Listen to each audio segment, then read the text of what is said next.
So Charlie, Chris, and Lynx have played together before, but Nexus and Soul, you're new to not necessarily my table, but to the rest of these players. So I would like to do a quick introduction of each of us. I typically go in alphabetical order, but I'm going to go in rainbow order this time, starting with myself, even though I'm not the red character. Hi, my name's Elijah. You can call me Eli, GM, Comfortable Gray, Galaxy Master, whatever's appropriate, so long as you make sure that you have my attention. I promise I'll be listening to you. I'm here to facilitate this story.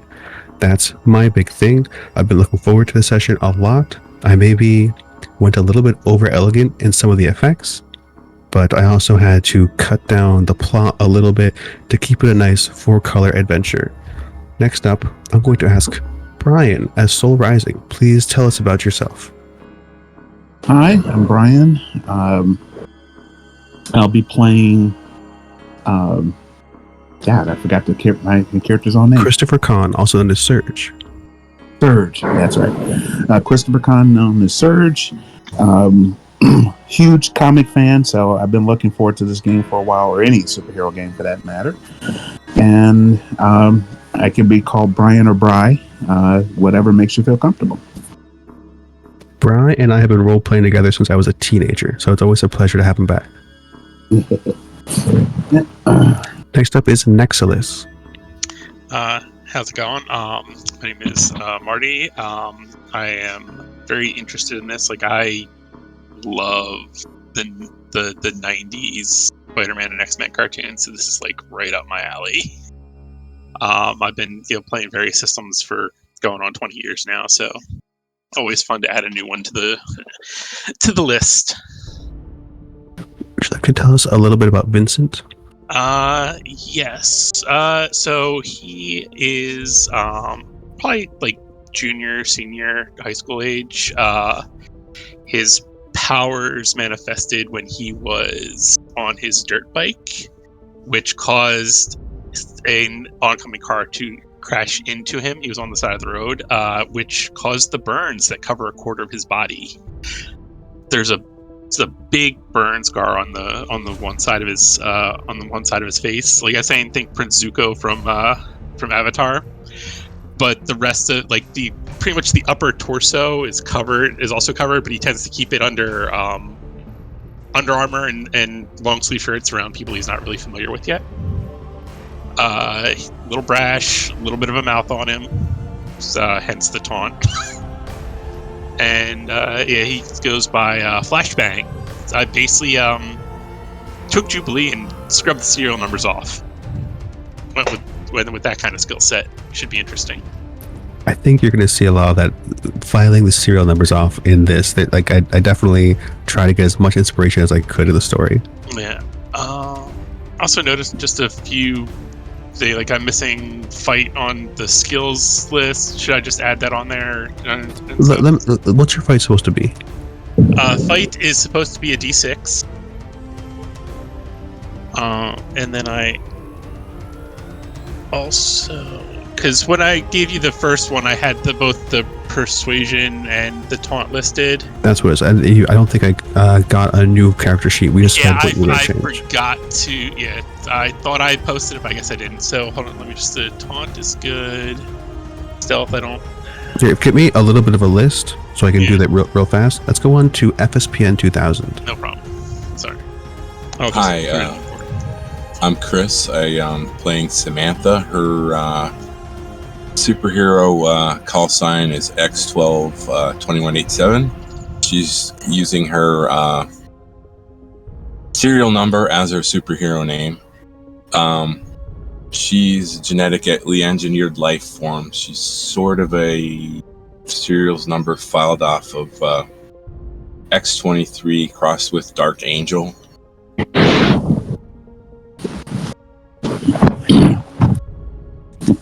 Her power set's more Dark Angels, but her origin story is X23.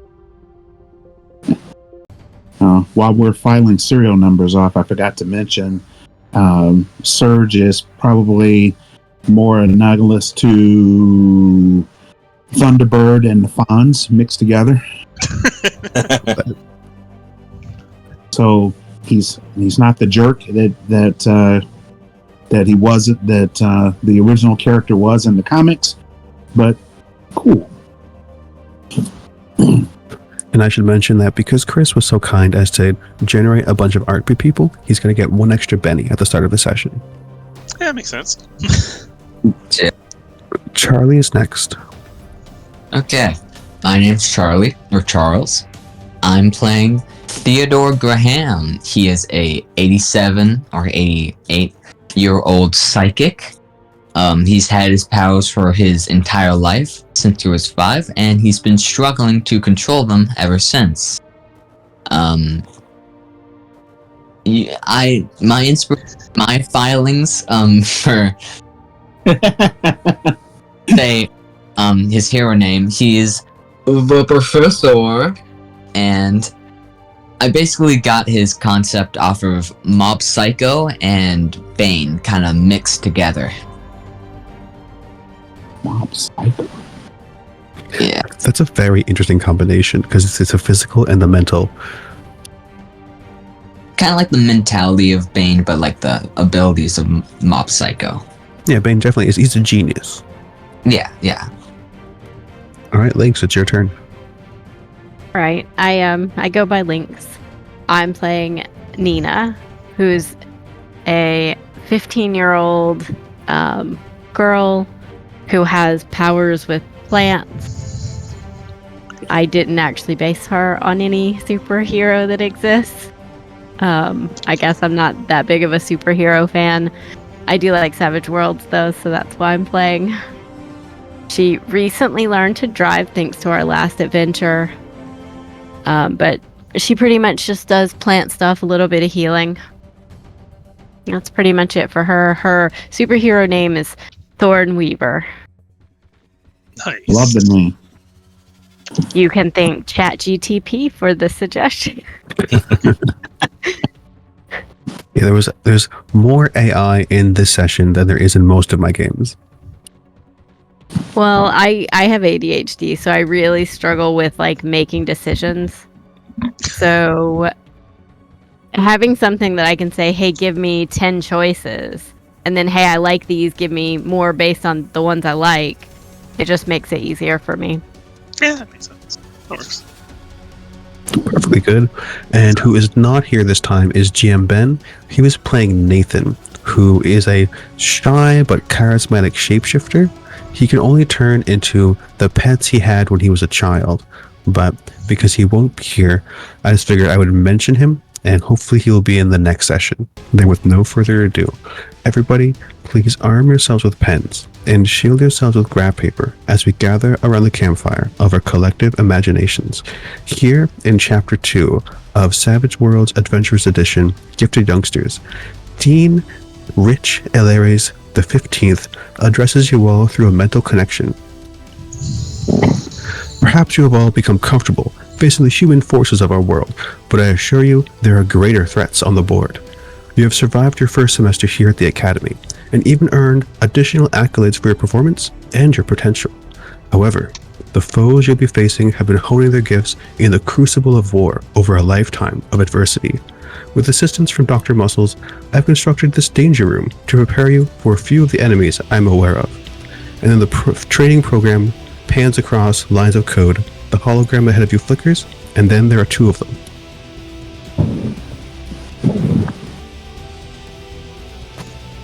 They become shapeless, and now we're going to enter initiative. Everybody can right-click on your character sheet, and the bottom right, there's like a crossed swords and a shield that should put you into the scene, and then I will dish out the cards. How do you get to your character sheet again? I forgot. You could get to your character sheet by double-clicking your token, but for this, you just need to right-click your token and then click on that shield with the 2 swords to enter.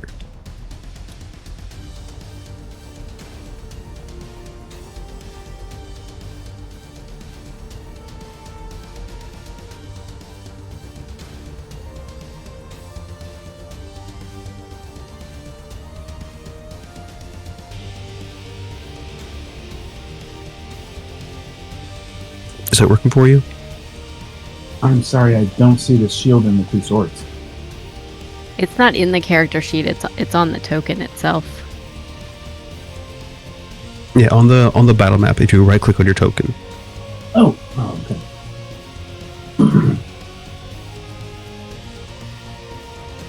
There we go. I'm going to deal out the cards.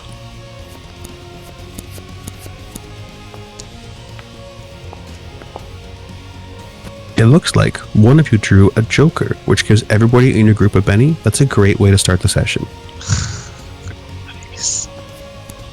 Good. Nina is first, before the training robot can even change shape.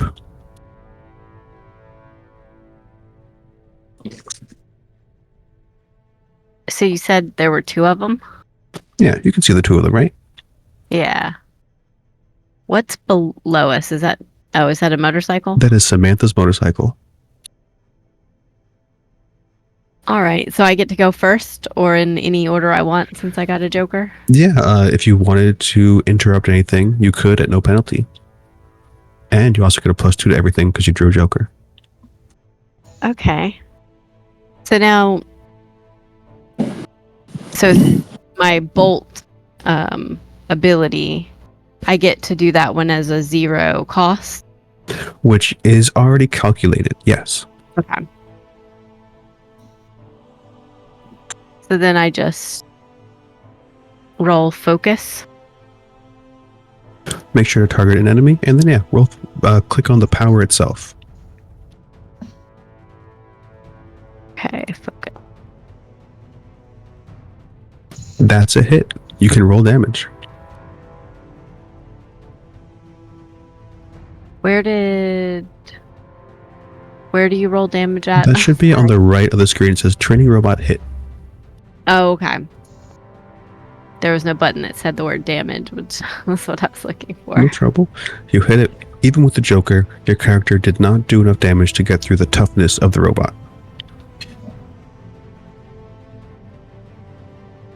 All right. It's the robot's turn.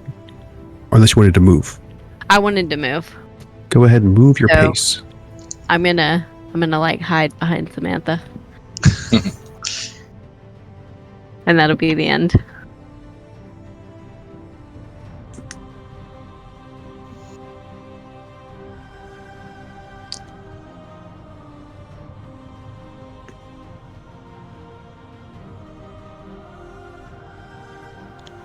The holograms briefly become shapeless, and then you hear in your heads once again, you don't need to be anxious, but you will need to be alert. Her codename is Clone. Not only can she mimic anyone she sees, but she can also duplicate the powers of anyone she has touched. She is not a mind reader, however. And then the training robot's going to move.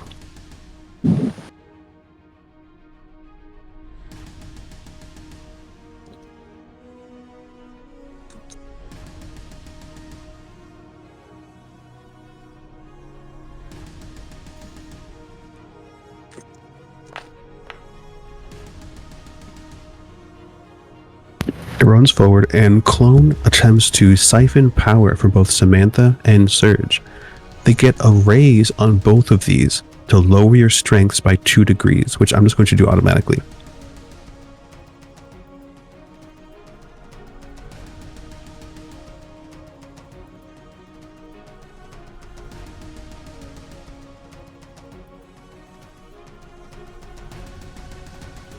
And now it is Christopher Collins' turn. Few things. In the area, is there something that I could rip up and make into some kind of restraint around their eyes? Around the target eyes? I do want to clarify that you know that this is a training hologram and not a real person, but I would allow you in this scenario to reach down and pull metal up from the floor, but it would take a multi-action. You need to make a single strength check in order to try and pull things out of the ground, and then a second fighting check to try and restrain the person. All right. So this, he'll say, well, I pay attention in school, and he'll rip up a piece of the floor and then try to make it a blindfold around the target robot. What you can't see, you can't copy. All right. Now, what? How do We'll I do? start by rolling strength at a -2 because of the multi-action penalty. Correct. Where? Now, how do I get to my character sheet again to do that? There's two ways to do it. If you left click on your character, you probably see the hot bar. This is general health attribute skills. Somewhere on the screen, it's like a black background with gray words. If you don't see that, then you can double click on your character sheet and then you can just roll directly from strength, which will be under traits, and you click the die for strength. Oh, hold on a second.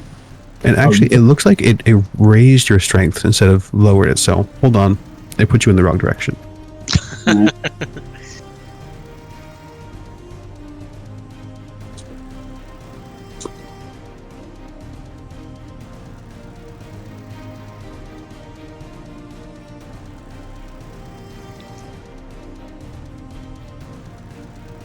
You said a -2. And hold on, exit out of that real fast. I need to fix something. I thought I told to lower.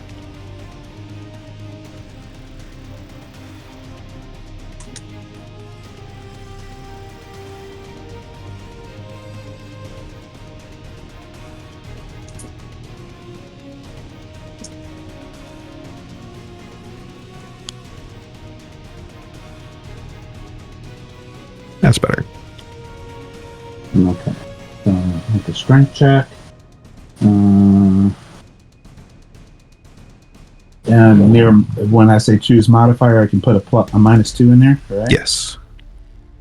It's giving me a roll down sheet,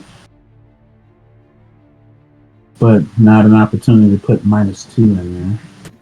If it's not an opportunity, then you can just roll it and we can do it manually. All right.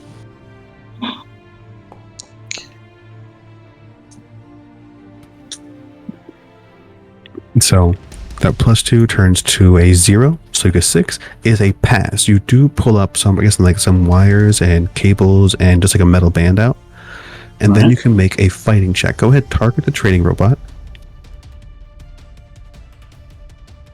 Did I target her? Yeah. Okay. Right. Mouse over and hit T. No left click, no right click. Hit T. Yeah, for target. That's it.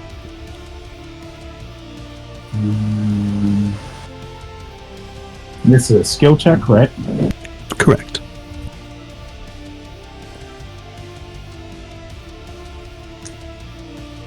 Oh, there we go.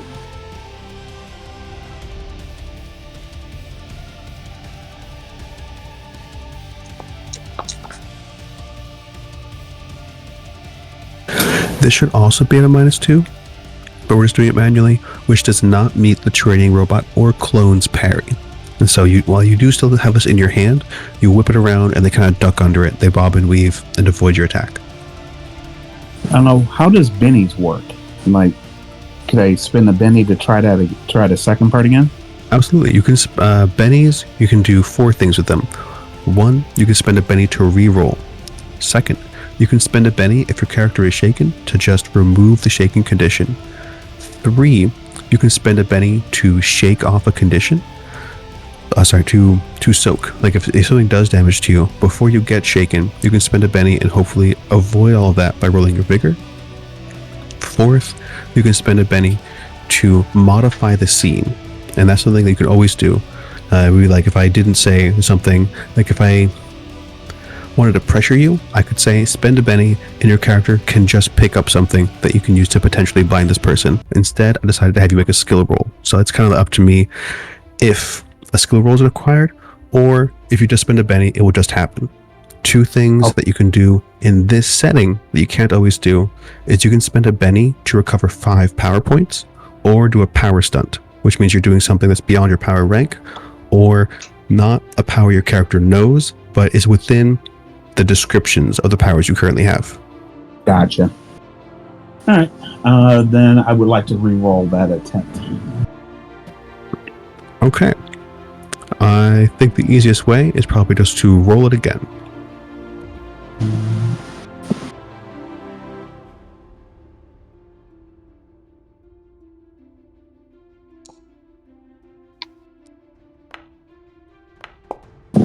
All right, we have a good ace on here, and this time you get a full raise. They are bound. Okay. And since I know that they can touch me and do essentially the same thing, I will take a step. I can move 6, right? You can. Your character can move 12 because he's very fast. Yeah.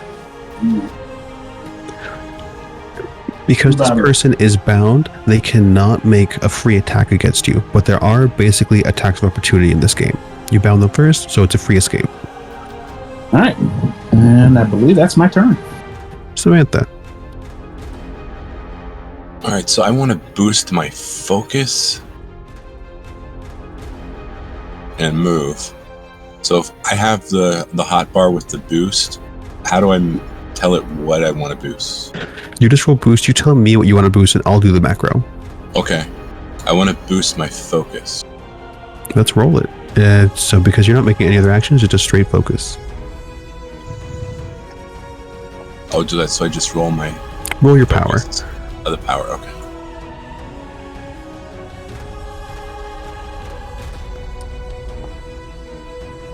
That will increase your focus by 1. Right.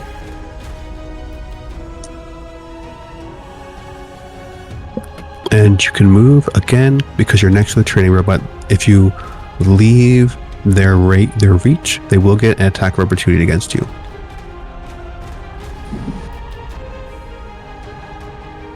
Vincent's turn.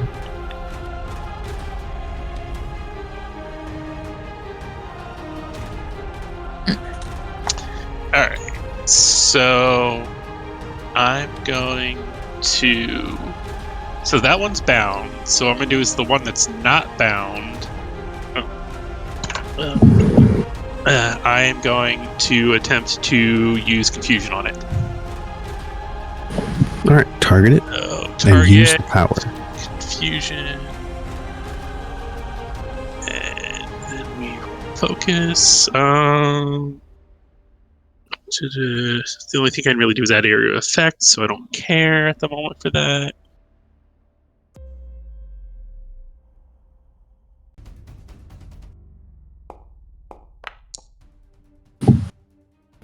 The +2 from your catalysts causes it to work, and they are confused, both distracted and vulnerable. And then I'm going to move over. And that's all I'm going to do this turn. All right, now I'm going to introduce a new rule called ganging up. When more than one of your allies are next to an enemy, you're ganging up on them, and you guys will get a +1 for every additional ally that is essentially ganging up on this person. There are some powers, some edges that ignore certain degrees of gang up, but it doesn't seem that Clone has that. Theodore. So he's just gonna walk 1 meter this way, and then I believe what he wants to do is use burst, like in a line facing both of these guys to the west. Roll your focus. Okay, focus. Should be good. Hopefully. Oh, That Oh, was that- a critical failure. Can I spend the So I call critical failures fumbles in this game. Those are the one thing you cannot spend a Benny on. I knew that was coming.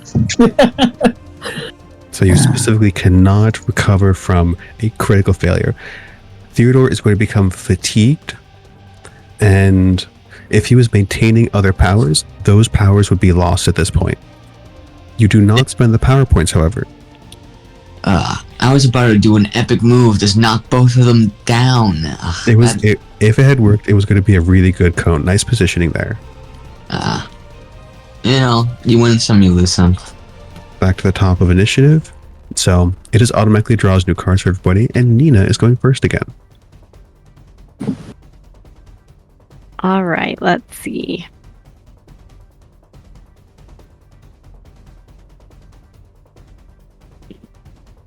So the one that's bound, I want to entangle it to keep it bound. Yeah, because it's just regular bound. You could bind it even further because the levels are bound and then entangled is more so. Okay.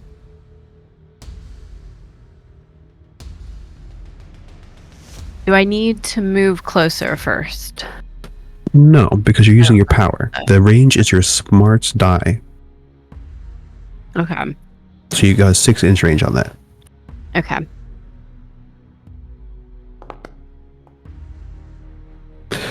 That's a miss.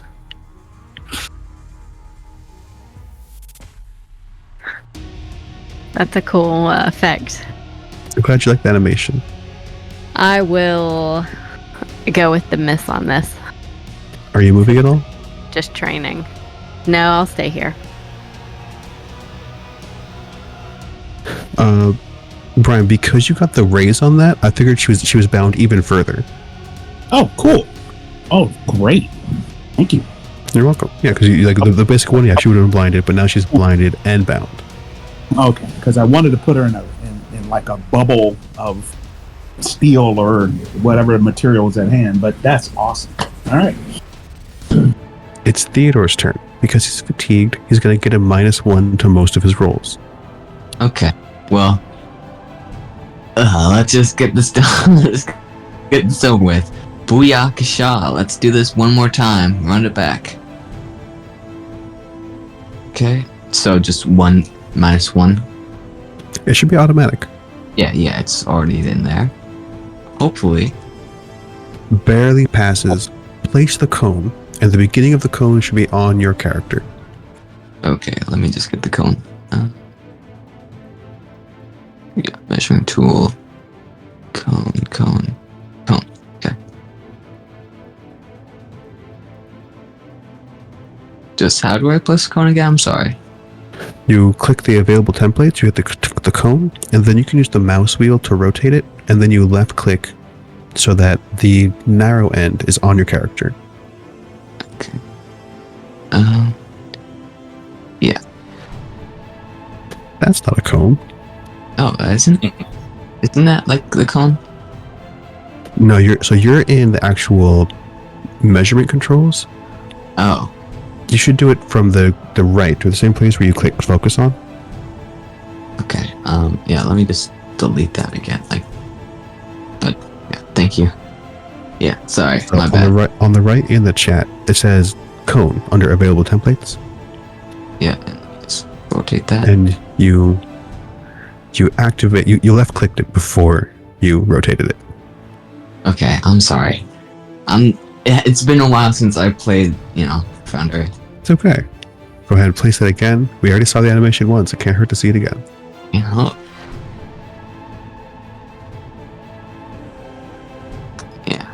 I think that's good. Kapoo. And so now you can roll damage. Okay. Roll. 14. Damage is good.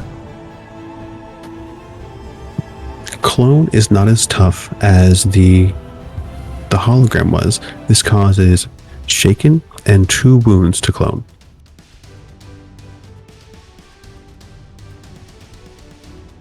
Does it only hit one or both? Yeah, both. Okay. Surge's turn. All right. Let's literally just wrap this up, shall we? Let me get over here. And that same trick he did before, he'll do again. Try to rip up a section of the floor and try to bind her as well. Clone. We'll start with the strength roll.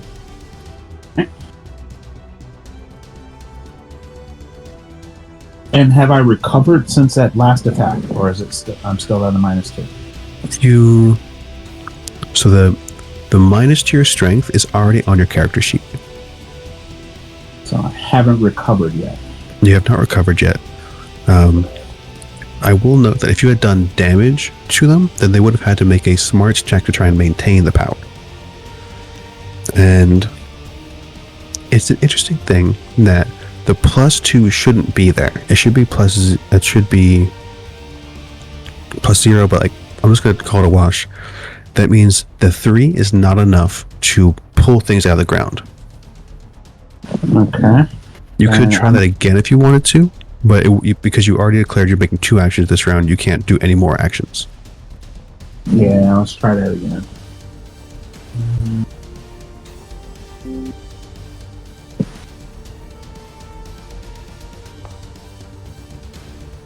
Ooh, no, it's a little better.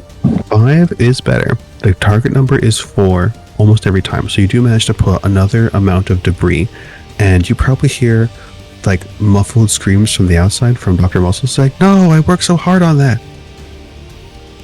So sorry. Some sacrifices have to be made for victory. And he'll just sort of smile at that. And then it's the training robot's turn.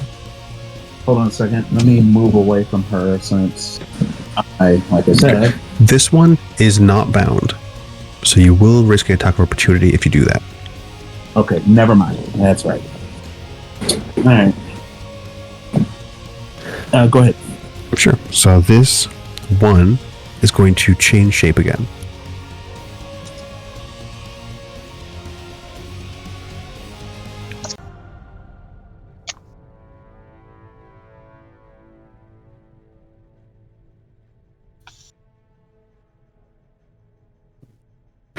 And you hear from Rich Aeleres again. Not everyone you'll face is naturally gifted. This poor individual, known as the Crab, is an unfortunate victim whose recessive gifted gene was activated by an industrial accident. He is a stranger in his own body, but he fights for the ocean we all depend on. Just because he has stumbled and lost his path does not mean he's unredeemable. So the blind one is going to try to break out of its bonds, while the new crab form is going to lash out at everybody. I like that. I like that you cribbed a little from Professor X. Thanks for recognizing that. Being so distracted and wounded and everything, this clone is not able to escape the bonds. It is no longer distracted and vulnerable, but it is still blinded. Blinded by the lights.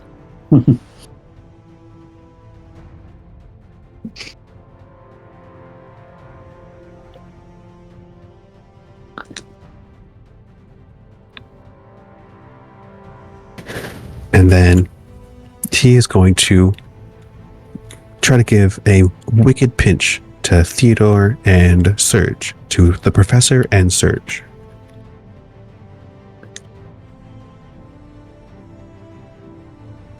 Pincers. Oh boy. Ooh, 4. Does that hit? That hits the professor. It does not hit Serge. I held the 2 pincers at bay. It's like, stop that. Okay. Ooh. 20 damage. Now, Professor, do you see the apply damage option? Yeah, I see it. I can click it. Click it. It's up to you if you want to spend a Benny to soak it, or just take the damage straight. 3 wounds, wouldn't it? So I did things off a little bit. 3 wounds means your character is on their last legs. You could take 4 wounds and be unconscious, but 3 wounds means that you would be at -3 to everything. Yeah, I'm gonna spend a Benny for that. Spend a Benny to soak. I'm gonna roll. Roll vigor. Because you are a senior man, you get a -1 on your vigor checks. Because you're fatigued, you have another -1. You have not soaked anything. Okay, that's very fantastic. So go ahead and apply the damage, unless you want to keep burning bennies. I'm just gonna. This is a tutorial fight. You guys shouldn't spend too many bennies. Yeah. Already got a critical failure. What's more? And it's Flashbang's turn. Let's see. I've got the one in front of me. I'm going to multi-action. I'm going to do 2 actions. First, I'm going to try and blind it. And then see how that works. So we got blind, and that is... Make sure to target them before you roll focus. Yep, thank you. That's with a raise. With a Cool. raise, they're going to get a -4 to their actions rather than -2. They are thoroughly blinded. Cool, and then I'm just gonna good old fisticuffs. Try and punch the damn thing. So, still targeting, and that's gonna be a... And the multi-action will be at a -2. Okay.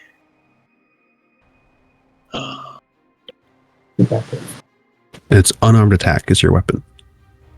Not Unless they give you brass knuckles. I think I took brass knuckles. Yeah, brass knuckles. All right. So fighting, and this is at a -2. Does the gang up do anything with the attack roll or just the damage roll? Just the attack roll. So, So we're going to do that manually for the +3. Okay. So multi-action penalty -2. So we'll roll this.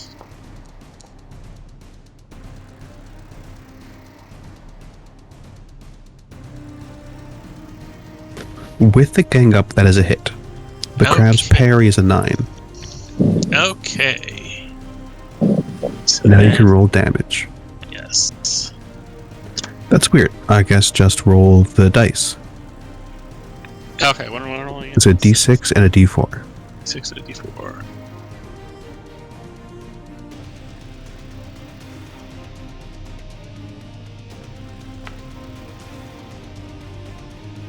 Not enough to overcome the massive cut in his armor of the crab. Yeah. Now that I realize it's a crab, I didn't think that would work, but now I think about it. But it is what it is. Samantha's turn. At least he's blind. That's the important thing.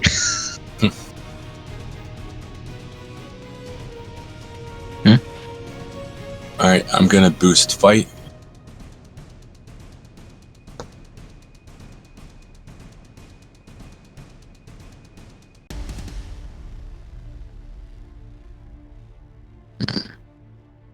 And I'm gonna add Shroud to it, so that's 1 extra power point.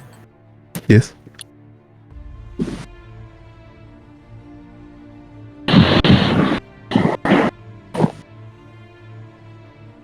Nope. It does not activate.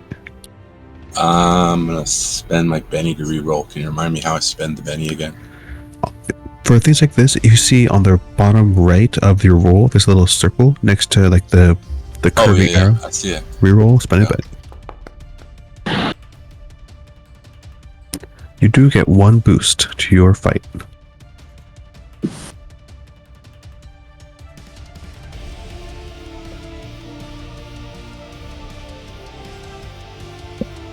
And that's the only action you chose. Yeah, because if I move, I'll get attacked again, right? Surge. Serge was saying, I always wanted to try this and see if it would work beyond the show. And essentially, while he's blinded, he's going to reach around his neck and try the Vulcan nerve pinch. As a This one stunt. isn't blinded. He is blinded. Yeah, I see. Oh yeah, no, I just Yeah. flashbang. Yes, blinded, Yeah. but not blindfolded. So how do I work that? This is a stunt based off my strength. Target them. Okay. And I think we're just going to make this attack. And you can use your packed fists. So that's skill fighting still. Go into your weapons and use the weapon. Okay. Brass knuckles? The packed knuckles. Oh, okay.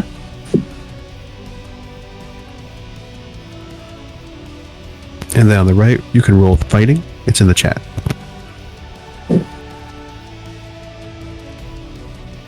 Is that activated? I just clicked on it. So when you click on it, it puts it into the chat, and then if you look to the right in the chat, you can click on the fighting trait roll. Oh, I see. Got it.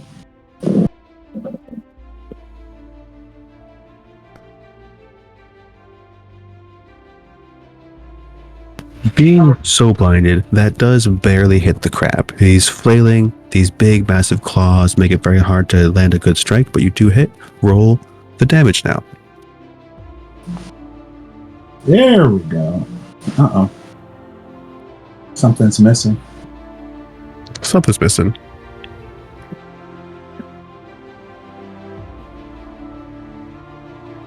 He didn't add my strength at all.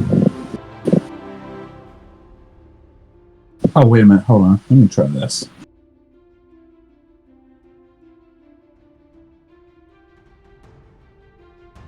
Still didn't add my strength. Weird. I kind of fixed it, I guess. Okay, so it needs to be a lowercase s on the strength.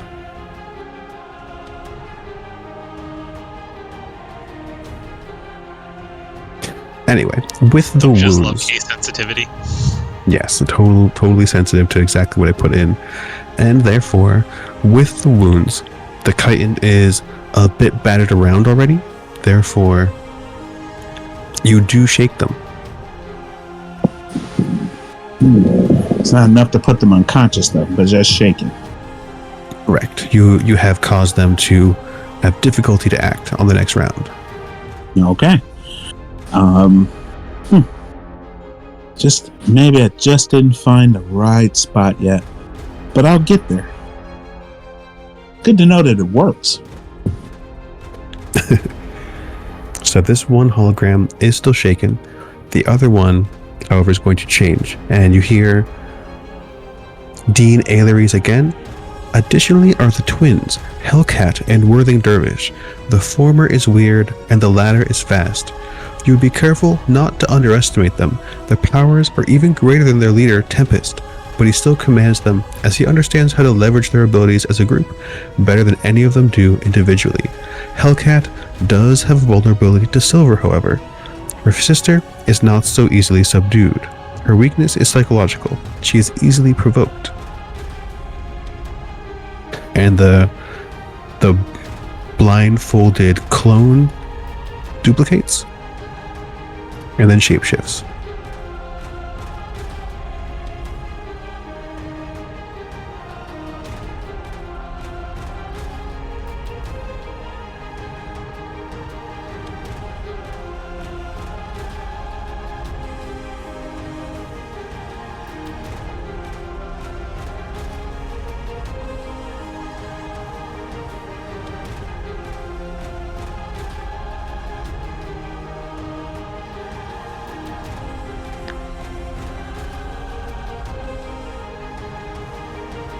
And shapeshifts.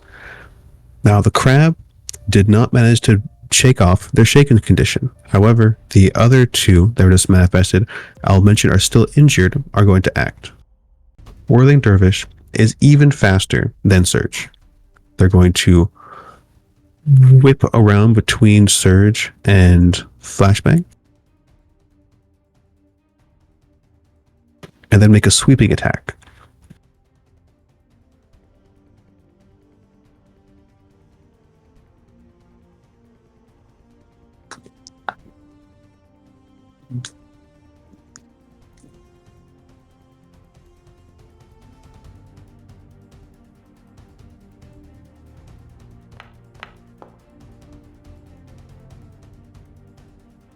This is going to hit Nina, or I should say Thornweaver, and Flashbang, and Surge. Oh, it hits me too. Oh, oh, he nicked the jacket. Now I'm really angry.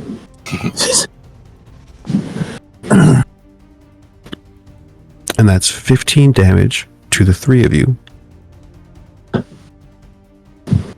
That's enough. So if this token was working properly, it would be automatic.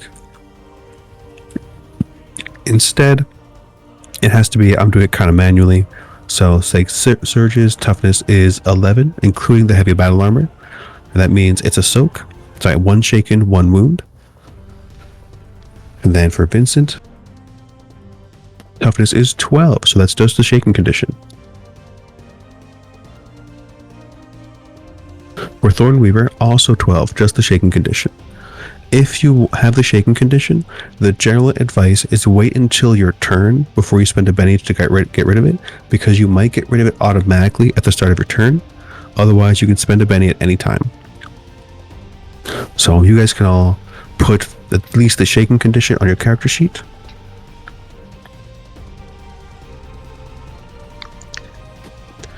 Does Surge want to try to soak that? It's because Surge is the only one who had a wound, right? Yes. Yes. You can roll your vigor, and I'll spend the Benny for you.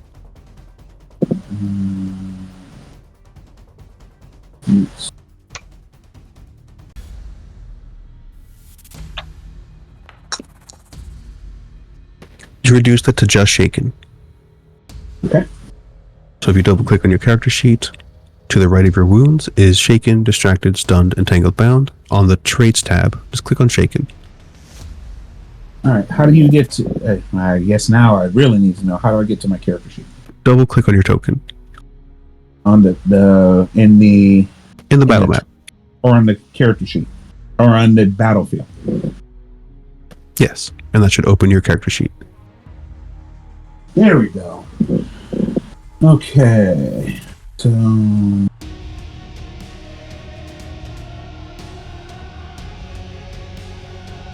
shaking. While Hellcat is going to conjure some hellish flames and then turn them into a soothing aura and unleash it towards her allies to heal them.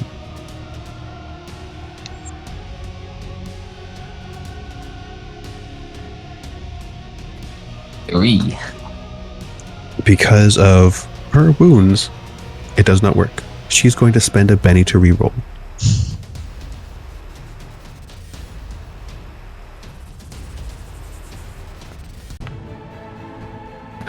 This one does work, and so that's going to reduce all of their wounds by 1.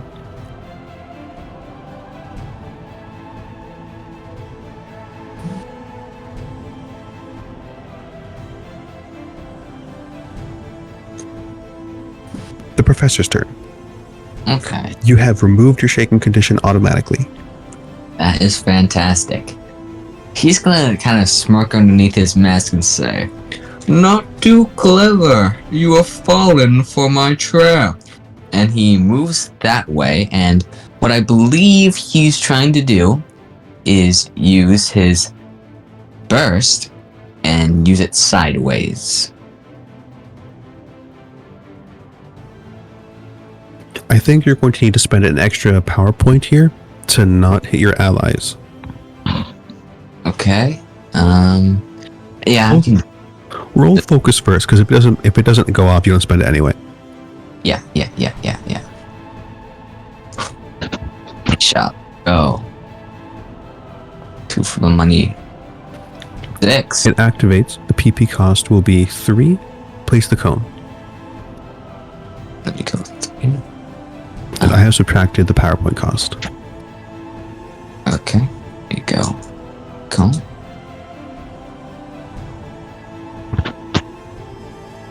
Okay. Yeah. Would that have hit my allies? Yeah, you see that definitely that 2 of them are in the template. Okay. Roll damage. Okay. Let's see. D6.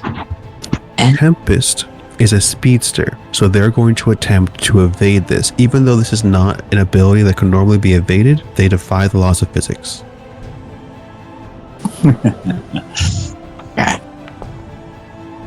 And they manage to get out of the way. that fantastic for them. That could be Nina can make an attack of opportunity against them, however, as they make that evasion, as can Flashbang. Nice. Okay. So target, and I'm gonna swing with my knuckles.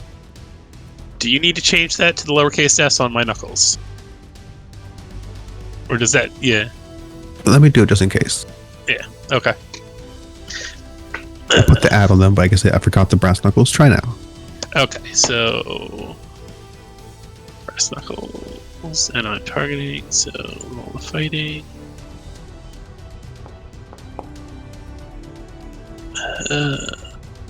That does not hit them. Their parry is too high.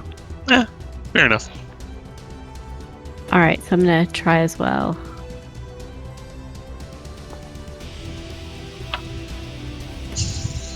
Same result. Okay. And the burst itself, while it does harry the crab, does not cause any damage. Ah.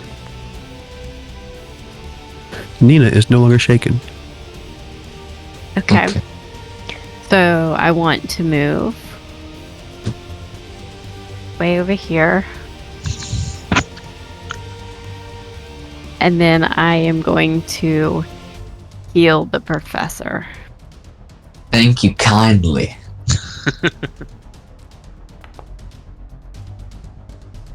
You heal him for 2 wounds. Do I have to click that? No, that's automatic. Okay. We like it is just based off of your first focus roll. That you don't roll damage and like subtract it. Like, the focus roll is all it is. The Foundry system just interprets it as damage, and he can. So he removed his fatigue. You should still have your fatigue. Oh, But- shit. Yeah, but it only removed your wounds. Oh, Because you did that from your character sheet, it removed the power points automatically. Okay. Oh, points? That was for Thornweaver. Oh. Samantha's Yeah, turn. it did. Alright, I'm gonna move here. And attack this training robot.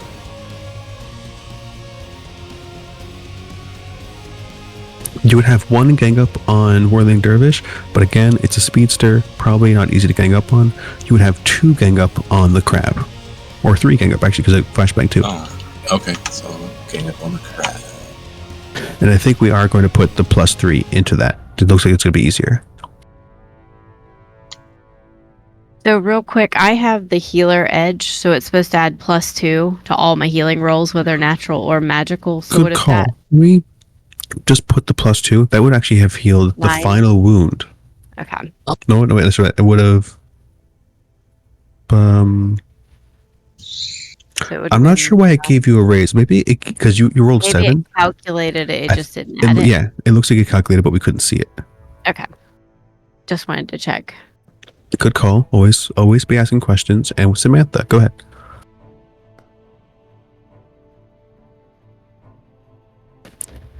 That hits the crab.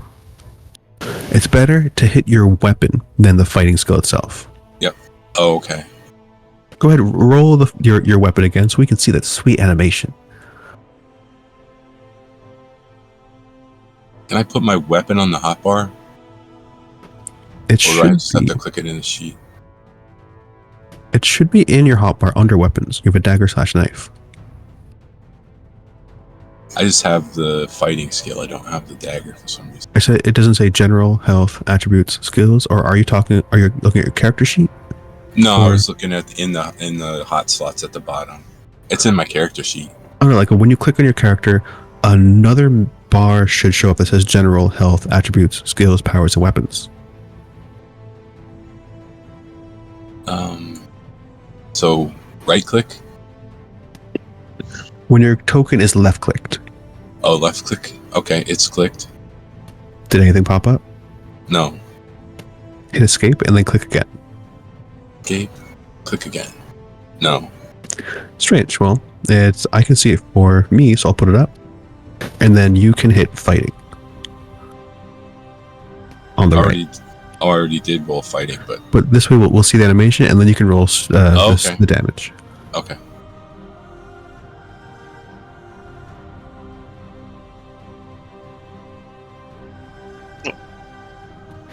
Would you rather take, it's the same exact roll. Yeah, it doesn't matter. And then roll damage.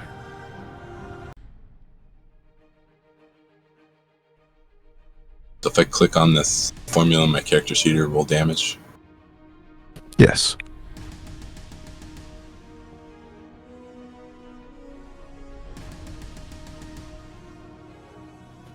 Not enough to get through his exoskeleton.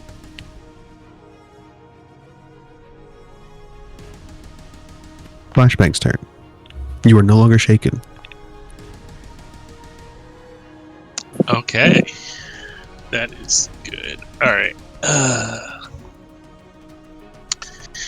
So he is still... He's gonna be...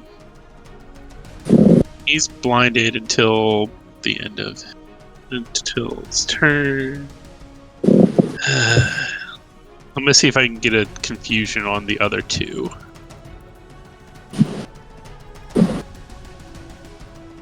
So I should be able to do that with a With a template. Medium template, and not have to avoid, and I should be able to position it so I will not hit anybody else. So that should be fine. So let's see if I can get this confusion off. Roll the power first, and then place the template.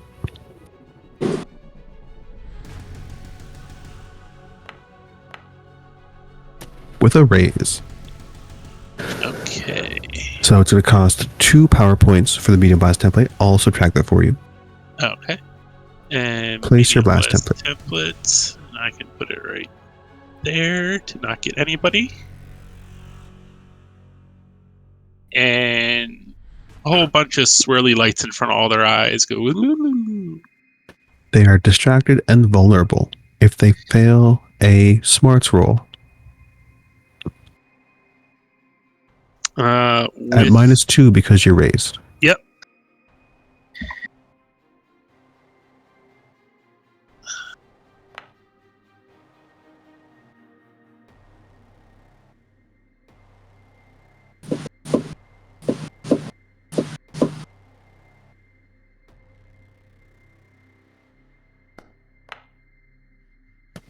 The whirling dervish is distracted and vulnerable.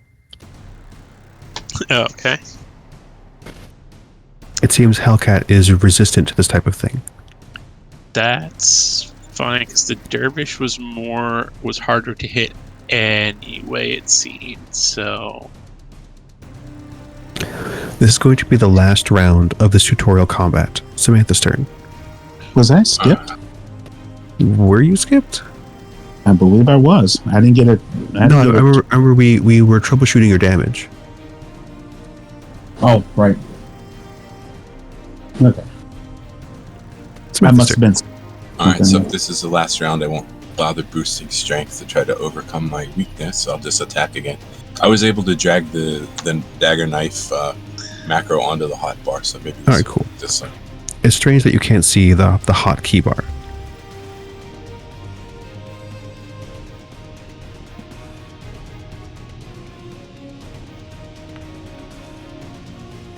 That is a hit.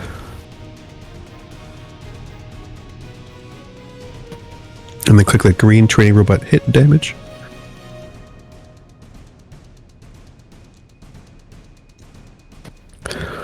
It wouldn't have been enough to damage the robot either. Flashbang. alright. So this is the last. I'm gonna since I've got her distracted, I'm gonna slide over and try and punch her because wasn't able to crack that the carapace. So let's see if I can actually punch this one. So knuckles. So get this. She's just too fast. You can't hit her. Surge. You are no longer shaken. Okay. I want to pick up him and throw him into the brother and sister. Very cool. This is going to be a multi-action. First, make a fighting check to get him in the grapple. Okay.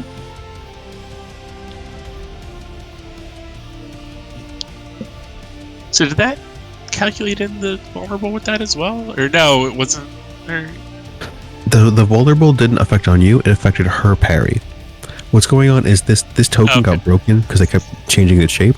but her parry Okay. is quite high, being so fast.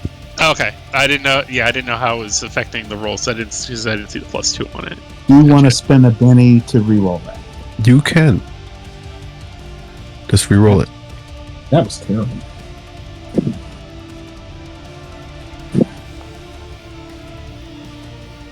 Still not enough to get a hold on the slippery crab. Would you like to make another grapple check?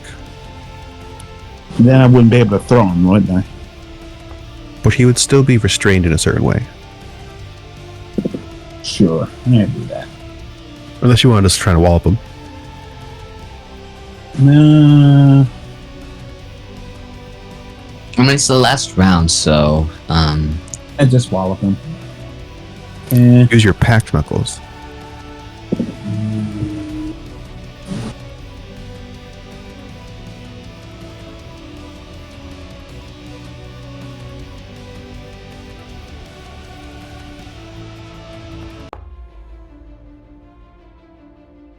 That is a hit. Because he's blinded.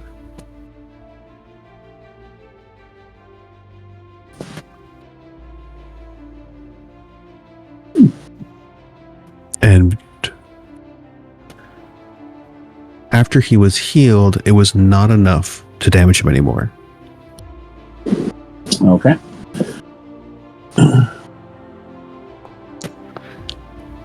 Looks like they shake off their conditions, and then you hear, again in your minds, finally is a leader of the Fellowship of Evolvates, Tempest. He is an old acquaintance of mine, and the Fellowship is not his only fraternity, but is the one he urges to advance sovereignty for all gifted kind. We disagree on the best route to a similar goal. I believe all stripes of humanity will be better off united, but Tempest staunchly believes in gifted superiority. He's an alum of the Eco Watch, which includes the Crab, Mako, and Tsunami, but the last two are beyond the scope of today's lesson.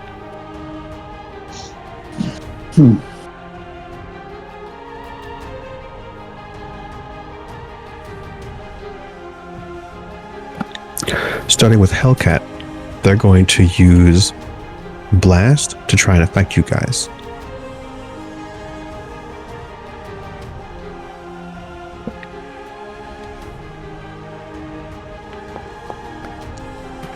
It goes off, and they use the selective power.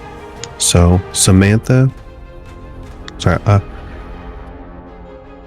X12 2187, Surge, and Flashbang are going to take this damage.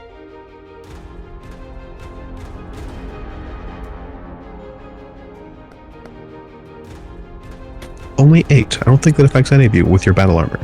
No. Then the Whirling Dervish has the Extraction Edge, so they can move away without provoking attack opportunity, and then Tempest.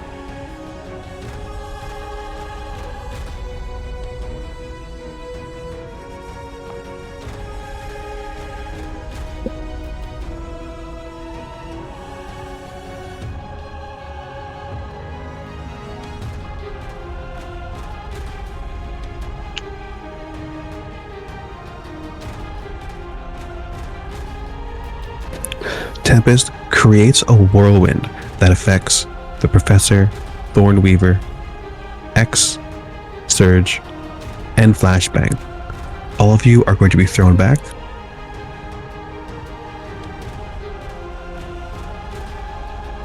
Looks like it's going to be 2d6 inches. Directly away from him. We get our strict check. You do not. Sorry, you do get a strength check. Sorry, I misread that. You're touched with a template, you're distracted. I'll distract you and then make your strength check. Okay.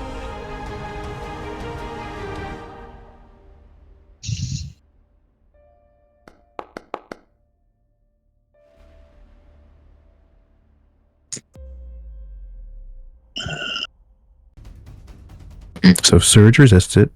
Everybody else can make their strength check. Oh yeah, no, I'm going flying. Yeah, Flashbang will be thrown Oh yeah, me too. 8 inches. yeah, -3, baby.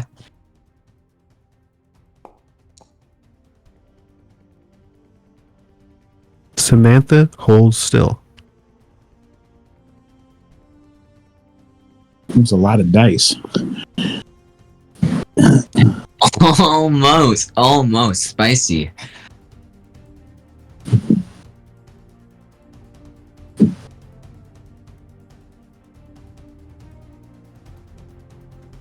And with that, the training exercise ends. Rich Aeleres says that he hopes that you have all taken an important lesson from this, not to underestimate your enemies, to work together. However, he has gleaned it from weaker minds of global security that Tempest has disarmed the nuclear arsenals of several countries. The egos of their administration has caused them to redact all records of his interference, however. I suspect he will strike America next, or release this information publicly. With the loss of mutually assured destruction, our planet is threatened in a new way, with a new era of cold conflict. At the same time, his motivations mean that if he is successful, then we are our country's last defense against foreign gifted powers. You have all done well.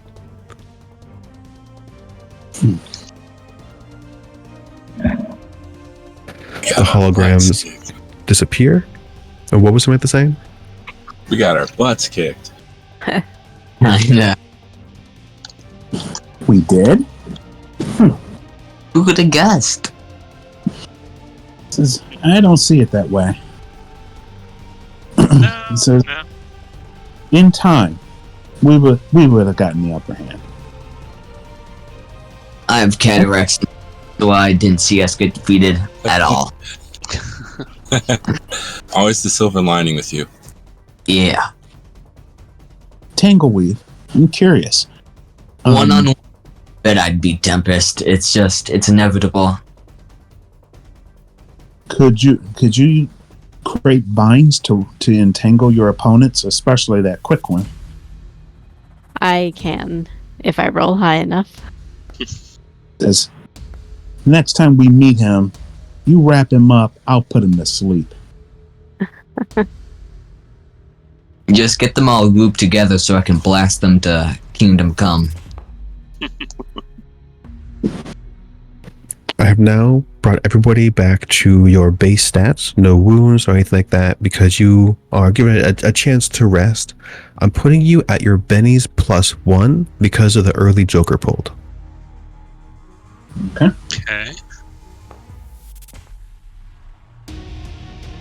So do we get our PowerPoints back? Yes, on I'll have you do this one. If you double click on your character sheet, click on powers, and then to the right of the PowerPoints, there's a little like recycle sign. Click that till you're at cap.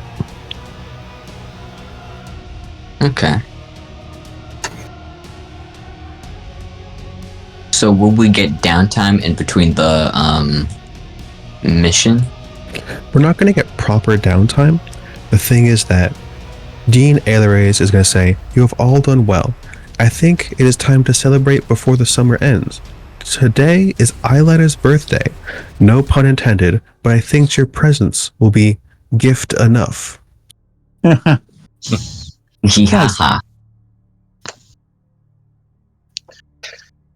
Oh, Eli, I do have a question. What's up?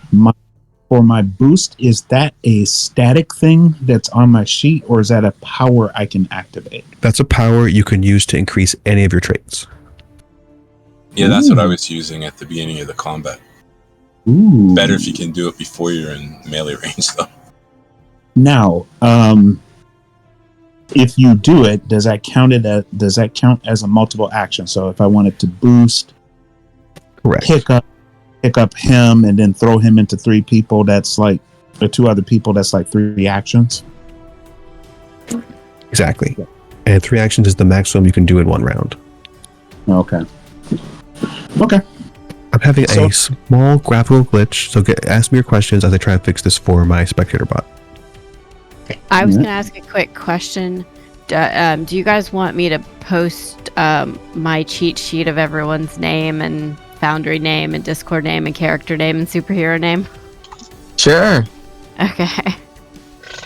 Because I can't keep track unless I write it down. Go That'd for be it.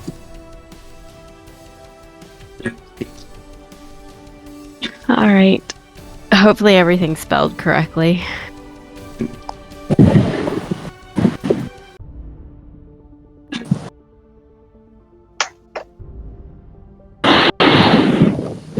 Right. This doesn't look quite right on my spectator bot, but I hope it looks okay to you guys. Like you guys see kind of like a diner.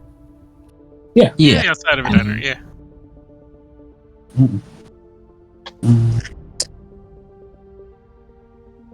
The question is, who's driving? Two things to say. Probably Samantha is on her motorcycle following the car. The car belongs to Dean Aeleres. He's letting you take it. It does have a handicap hang tag. Well, I think Theodore is old, but he. You were breaking up really bad right there. Can you say it again? Really bad. Oh yeah, sorry. I think Theodore, even though he's an old man, he's kind of egotistical. He's like, I ain't gonna let no other guy drive me. So he'd like to drive, I think. Nina could So drive. So you're not gonna run. Recently learned. Yeah, I Okay. also have. My character would also have his license as well. I mean, my license is 20 years expired, but I'm still good. So Theodore, you don't want to ride on the back of my bike? Yeah, sure. Just, I don't mind being chauffeured around. Show me the sights. All right. So if Nina's driving, then probably Vincent needs to be in the front seat because Serge specifically cannot drive. He's relied on his physical prowess too much. He doesn't like driving. Gotcha. Nina's a terrible driver, but she can do it. Oh, this ought to be fun. And I she's hope- only 15, so, no license yet. I spent too much time on this next scene, so I really hope it works. You all drive upon the diner, and from there, you can hear small sounds of revelry from the inside.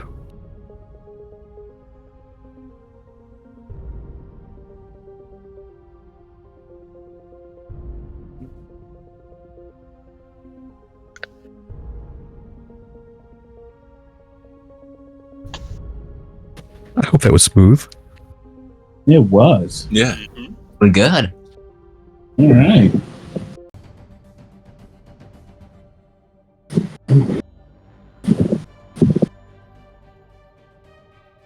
Looks like the professor is going first. I want to mention you guys are not in your battle armor. I would assume not, because that'd be kind of odd, rocking up on a diner in full battle armor. Yeah. I mean, the professor probably still has his super cane, just like hanging it around, Yeah, you can have your special stuff, but you don't have the gifted. Like, you're not dressed up like X-Men right now. X-Men? What are the X-Men? I have no idea. That sounds dumb. Yeah, we're the gifted. We're the gifted. Although there was a We're the quasi white- X-Men show called The Gifted. Had Magneto's daughter was in it.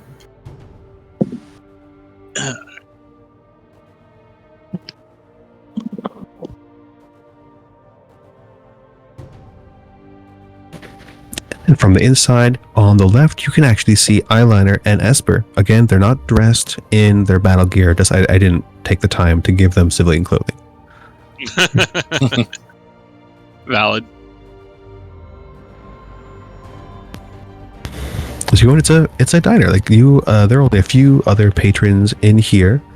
What's everybody doing once you get in? You do see that Esper waves at you all first. Well, I'll go over, walk over.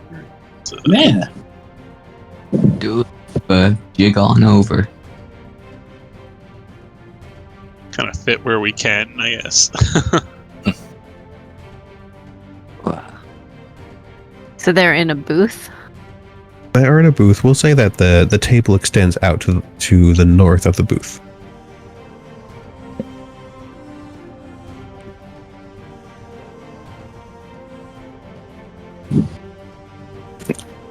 Now, whose birthday is it again? It's Eyeliner's birthday. All right. Give him a hug. Does he have eyeliner on? He does have like red eyeliner around his eyes that appears to be subduing the energy coming out of his eyeballs. His mascara is on fleek. The serial numbers were definitely filed off on this guy. Yeah. Probably Happy Esper birthday. too, right? Absolutely. But she's got pink hair. Okay. And of course, Christopher will say, your money's no good here, right? You know that, right? Chris, of course. Yeah, Esper has already given Dean Aeleres' credit card to the diner. It's nobody's money is good here. Even better. Even better. So thank you all for coming. Unfortunately, the rest of the senior gifted crew, they're off on a mission. So it's just going to be us 7 tonight. Well, so that should be them. Such is life. Somebody's gonna be on call. Yeah. That's all too true. When, and this is a thing that applies to one character only, one of the patrons walks up to the cash register. Everybody make a notice check. Notice. Okay. Where's that again? I'm sorry. That's one of your skills. Skills. Okay. Skills. Notice.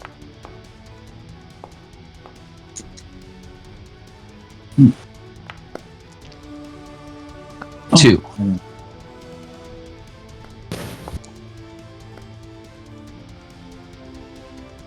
Everybody except for the professor notices that this man, he's holding a very large, like atypical kind of like violin case, and then he pulls out of it what appears to be a net gun, and then shoots it at Samantha. And then we're gonna roll initiative. Son of a bitch. Again. What? He must have belonged to different people. Like, this ain't I don't think he thought this out too much. He barely succeeds, and Samantha is bound.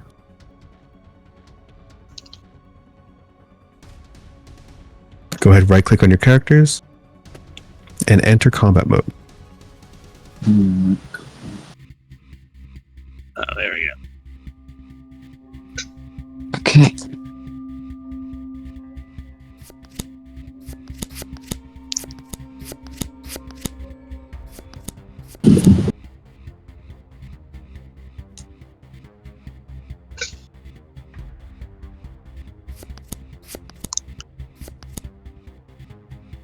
Professor, you're first.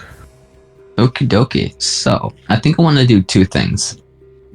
First off, I believe I'd like to use my psychokinetic force to...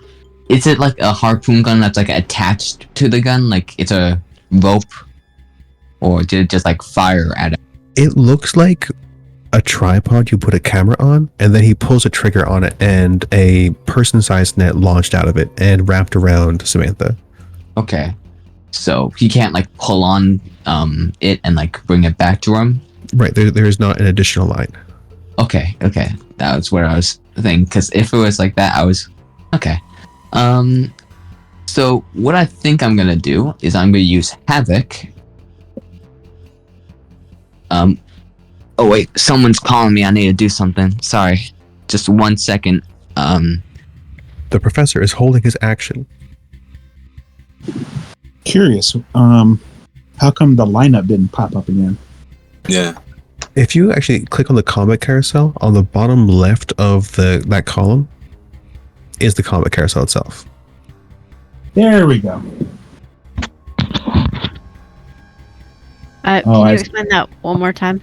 So to the left column, the bottom one looks kind of like a carousel. If you click on that, it should show you the initiative roster. Okay. But it covers the action. I see why. Yeah. Can you slide the screen down? Oh, that's perfect. slide this way. There we go. And embiggen.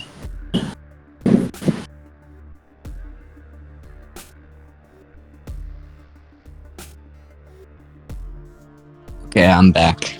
Oh, welcome back. What are you doing? Oh, me? Yes. Yeah. Okay, so what I'm gonna do is I'm gonna use my my power, Havoc. Bleh. And I guess I'm just gonna roll Focus. That's the first thing you do, yeah. Let's see. With a raise. And then you can place the medium blast template. Okay, so medium, I guess. The MBT. Oh, MBT. Yeah, so I gotta do it with him at the upper center.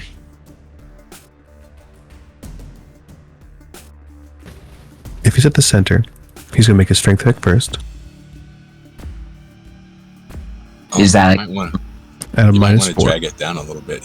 You're affecting the. Well, if he's at the center, Bartender. then he gets to choose. But yeah, that would actually hit the bartender. Oh, can I change it to like it's one thing to the south? You can move it to the south, yeah. Yeah, sorry. I don't want to hit the random bartender. How do I do that? Oh, thank you. You just tell the game master. Because you're going to raise, it's going to be a -2 strength check. -2, okay. And he is launched, you can roll 2d6. 2d6, okay, so 2d6.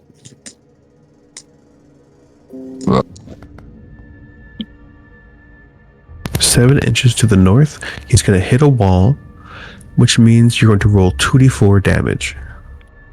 Okay, 2d4. Make sure you have the ace option selected on the bottom right.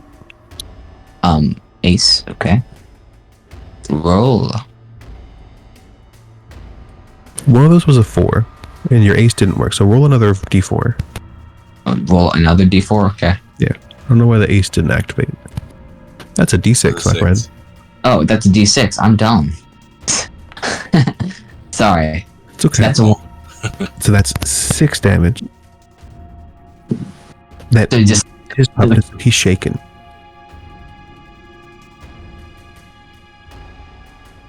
Are you moving at all? you know what? I think I'm just gonna move like 1, 2, 3, 4, 5. Just so like, if he comes around the corner, I can just blast him again. And I guess I can signal to the guy in front of me, the bartender, like, scoot, please, get out. Please, run. Yeah, free action. You can tell this person to run, and then that bartender changes. Oops. Oops. Well, this.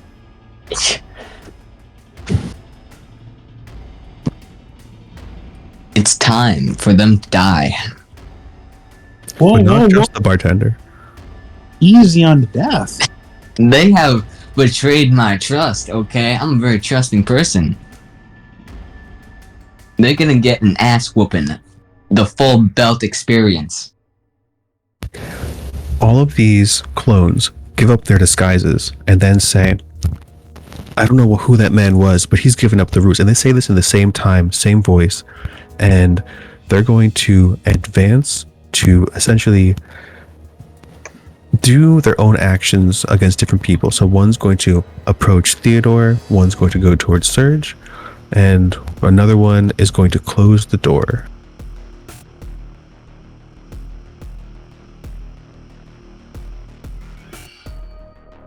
Changed my action.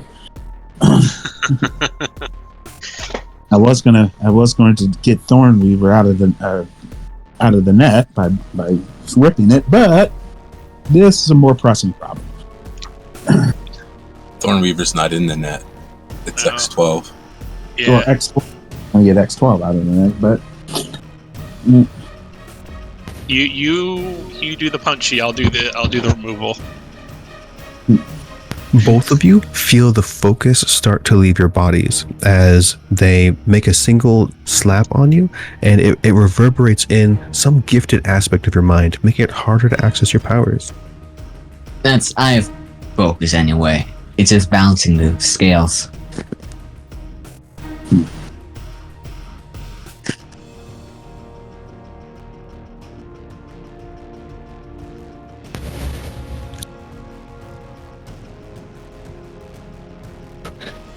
It's Aeleres' turn. They're going to try to use their optic blast in order to free Samantha. They're going to wipe the eyeliner off of their eyes, and then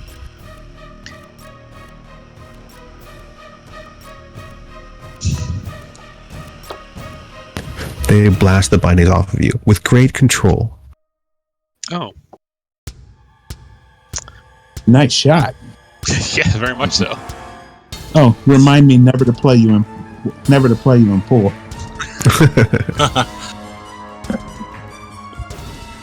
And then they're going to rush forward to assist the professor.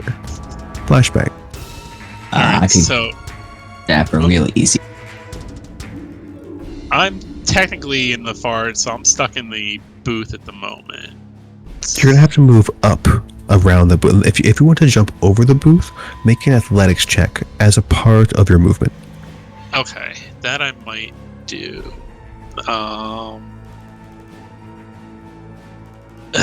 So yeah, because he's reader. So instead, I'm going to attempt a. I'm gonna try for confusion on the one by that's Surge, right? That one. Yes. Yeah, I'm just gonna try to confuse that one. So let's do that.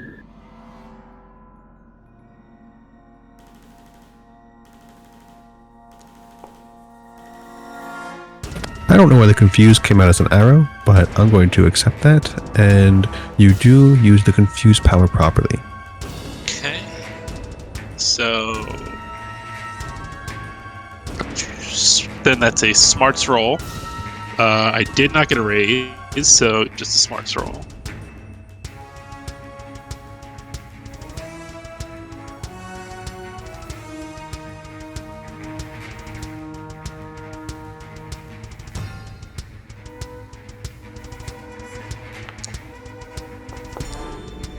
They pass. Well, shit. Then I'm going to try and move with the athletic. You said move with an athletics check for that? Yes. It's going to suck.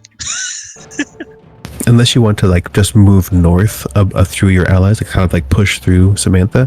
If you're trying to jump over to the right, that would be the athletics check. Yeah, if I can just push through and get out and just be 2 inches. Yeah, right about there. You got 4 inches left. I'm gonna sort of move me closer towards the center. I'll move closer towards the center as well. I'm seeing 2 of my tokens on the board right now. It's weird. That is weird. Where's the second one? The second one is about an inch away from Nina. That is weird. I do not see a second one. Does anybody else? Huh. No. Okay. What browser are you using? I use Chrome. Yes. Is it a chance you could use Edge or Firefox? I mean, not at the moment, but No problem. Chrome has a little bit of a difficulty with there are some options you can change in the tabs for Chrome to make it work better for Foundry, but by default it tends to have some glitchy stuff. okay, that's fine. Yeah, that's fine. I can still maneuver the one that I see. As long as you can move the real one. Yeah, I'm good. And then the grappler is going to run away. He's going to shout, "We'll get you one time, X12." Yeah. Get out of here. Get out, boy. Just net and then fuck off. What the hell? And that's going to be it for him.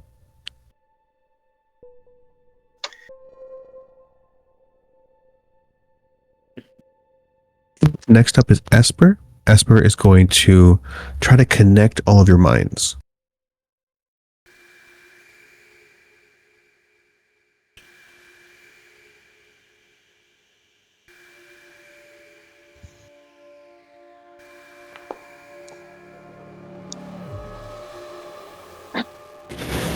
And that's it. Now all of your minds are linked, so you can like actually, like we always do, like kind of meta conversations, and like we don't let the enemies hear it. Now you can actually do that in game. Your characters can communicate mentally, no problem. Oh, that's fun.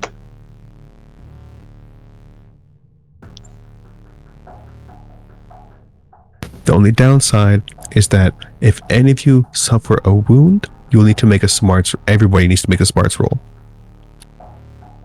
Okay. And she's going to run ahead of Flashbang. And then you all hear kind of like an elastic springy noise as a new character enters the room. She stretches in. Does anybody want to make a common knowledge check? That's one of your skills. Common knowledge. Sure. I mean, I guess we can just all make common knowledge checks. Oh yeah, I have good common knowledge. That's one useful skill. Finally. Got some good rolls here. Yeah. That PhD finally came in. Samantha does not recognize this person. Surge and everyone else recognizes this as a recent supervillain known as Flux. The professor and Flashbang have read some stories about Flux that they have elastic powers. They tend to swing their arms around, do a lot of like art and bank thefts. Additionally, you have heard that Flux apparently is vulnerable to coldness, that can cause them to become more rigid and can't access their powers easily. Okay. And then Flux is going to stretch her arms across and wall up Esper one good one.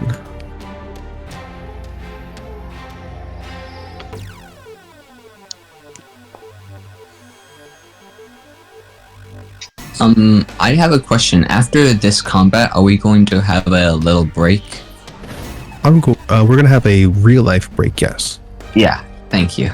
Sorry, I just, had to do something a little bit. No problem.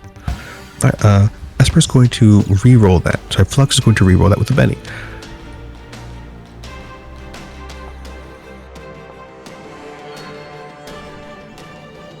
Bad guys with bennies. Bad guys do get bennies, but it was not any better. So just Good. Good. I gotta sing in the Bane voice now. Good. I can still hear you through the cup. That's fine. Surge, what are you doing? You know that Vulcan nerf pitch thing? You're not the crab. So, You're not that guy. Not that guy. you're not that guy. There's a bit of a conga line on the way to Flux and Clone. So probably you need to hop onto the counter for the diner to get around your allies. I mean, they're forming lines, so I'm doing a little bit of kapow straight line action. Isn't one of them right in front of me? Oh, Amen you on the clone. want that one? Yes, the closest clone, no problem. Oh, okay. All right. Let's use your pack knuckles again for your fighting. Okay.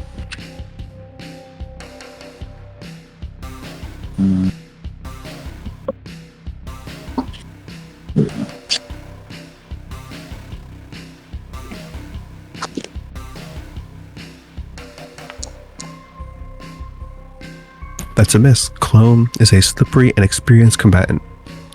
Hold on.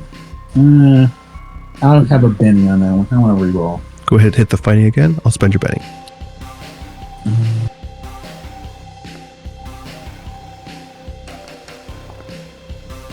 There we go. That's a hit. Oh. Alright. Now, shall we be rolling damage? Now roll damage, yes.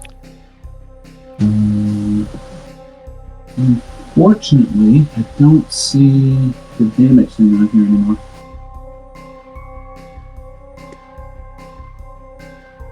Or is that just straight strength, or? It's the strength plus d6 on your pack knuckles again. Okay. We're flavoring it as the Vulgar Nerve Pinch, but you're using... So the pack knuckles are the special gift you were given. They allow your character to do risky things. Like if there was like a fire or something like that, you could touch like the hot objects and no vigor rolls would be necessary. Like that's kind of what it's for. Oh. And you have That's shaken her. Oh, well. I guess that is what a Vulcan nerve pinch is supposed to do. But I was really hoping for unconscious, but that's okay. What does pinch look like? Is it just like you pinching their neck or something? Yes, it's basically the Star Trek version of it is that the Vulcans are so strong and so attuned to like bodies and telepathy and what have you that they grab a nerve cluster, and that pain is so intense from pain that you black out. Oh, that sucks. Yeah.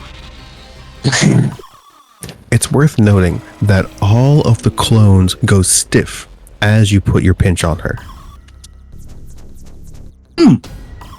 All right, so they're all shaking. Thornbeaver. That will be my turn. All right. So this one that's right in front of me, I want to wrap her up in vines. Take the shot. Okay. Oh! Very good roll. Oh my. Oh my god! Too bad that wasn't damage. Would you like to describe how you use the verdant core to do this? So all these vines just leap out from me and completely encompass her. Hey, we talked about this. This is what I'm talking about. Are you moving at all? Yeah, since she's bound, I'm gonna go ahead and step away. Okay. How is she? X12, it's your turn. So I'm gonna do a move with athletics to get up on the counter in front of Stretchy Girl there. Because you do not have the leaping ability, it will be an athletics check as a part of your movement to do that leap. Here's my athletics check.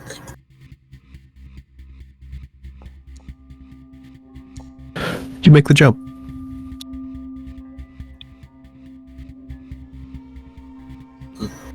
Six. Right there. Well, now I have two of me here too. Strange. For me, I just see that your movement was still going there for a moment, but the real one is the one south of Flux. Okay.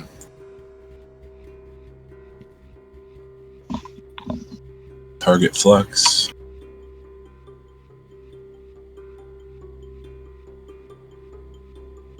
And stabby stab.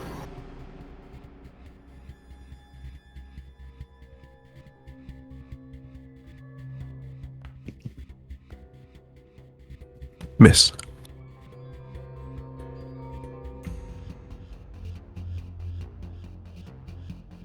Are you doing anything about that miss? Guess I'll roll do a Benny and roll again. That's more like it. It's a hit. Roll damage.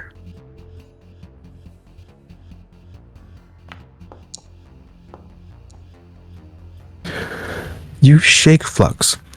You press your knife into her, and her flesh yields but does not break.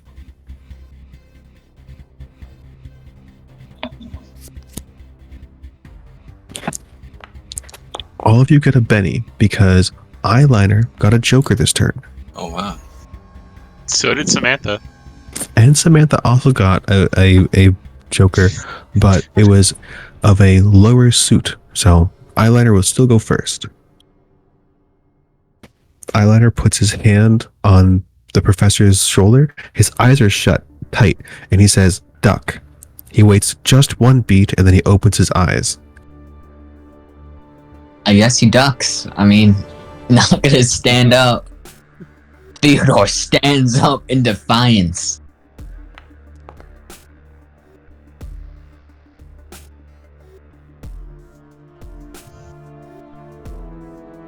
And he lets loose an optic blast that does not affect Theodore because he's spending power points to make it selective.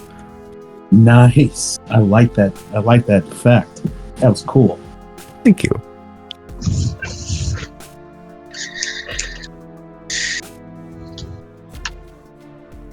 And only does enough damage to shake Clone and not Flux, as her buoyant body appears to repel, just kind of bend around it. But because Clone was shaken previously, now the clones are wounded. Samantha, what are you doing?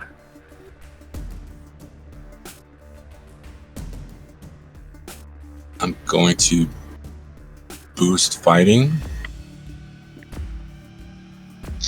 Oh no, I'll boost strength. And add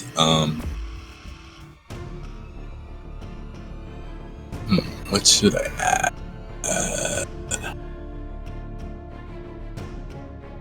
Oh, this is strength, so it wouldn't make sense to do that. I think Hurry's the only thing that would really make sense.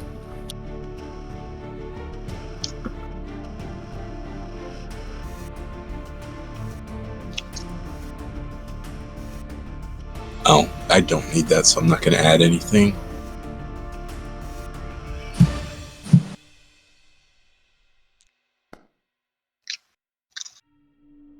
You barely managed to boost your strength.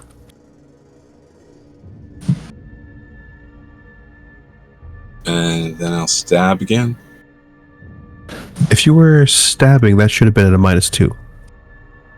Okay, so I'm dead. All right. Flashback. So, I am going to attempt to blind Flux and the clones. So it's going to be a medium blast template with selective, but let's see if I actually get it off first.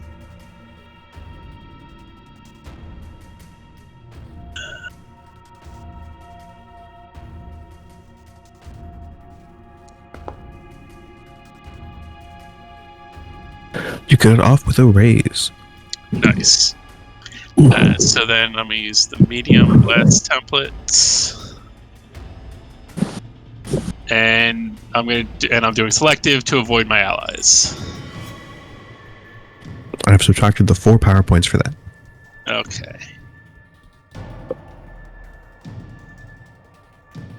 And they're all at -4 until the end of their turn, which they can try and shake it off.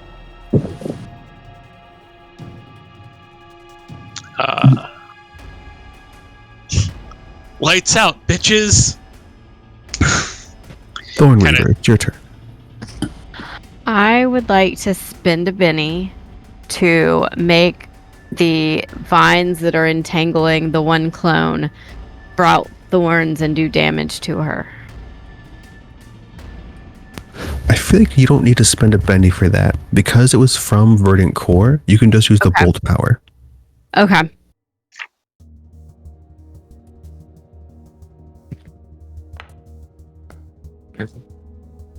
That's a hit. Roll damage.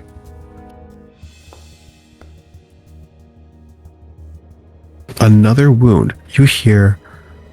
Actually, this is 6 yells all throughout the diner.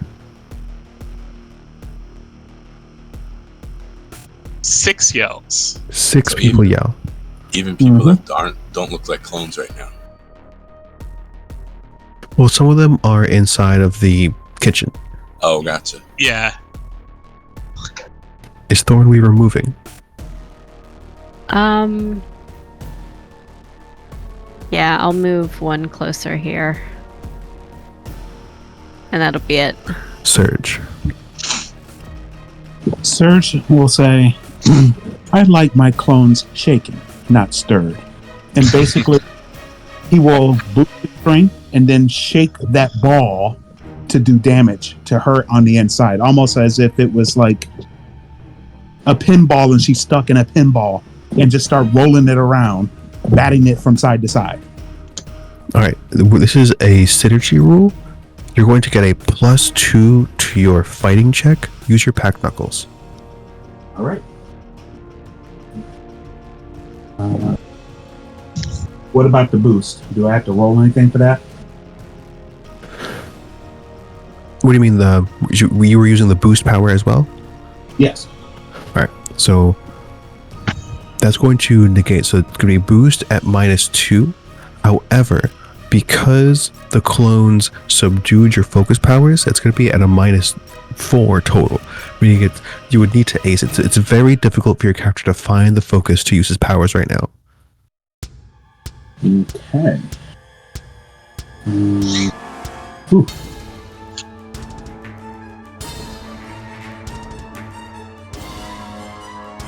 Oh. How do I roll the boost? Just. Oh, I Yeah. see. Yeah, right there.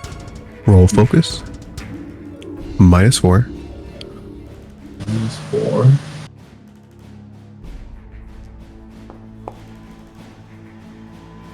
You Wow. cannot find your center, but you can still attempt your fighting check to rattle her around. All right. This is going to be a net +0 because it was +2 from the synergy, -2 from the multiple attack penalty. All right.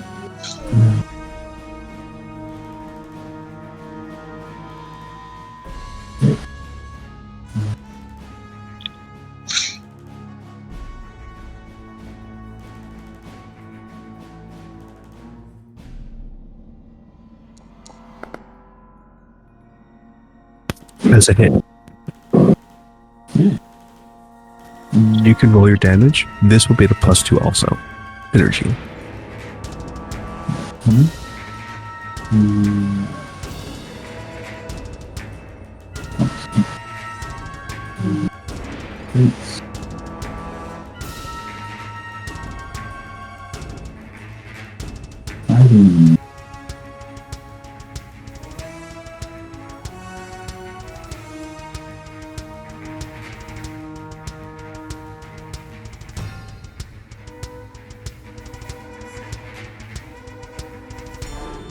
Wait a minute. How do I roll damage again? Is that Look in the chat. You just hit that damage roll at strength +d6. How do I add the +2? When you click on it, it'll probably give you a little prompt. And then Oh, I see. under value, hit 2, and then add.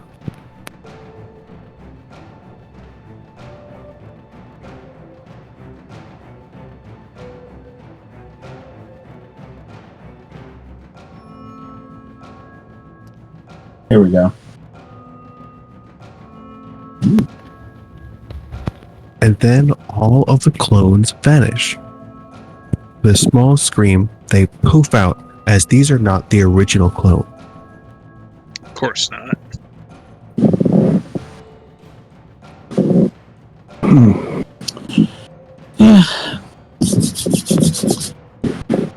Now then, Are you moving? the lady here. Left. He's going to run and jump over the booth and land here. Because of your character's special traits, you can just run and jump and move it. All right. And that'll be my turn. It is Flux's turn. Samantha and Surge can make an attack of opportunity as they attempt to backhand spring and slither their way out the back door.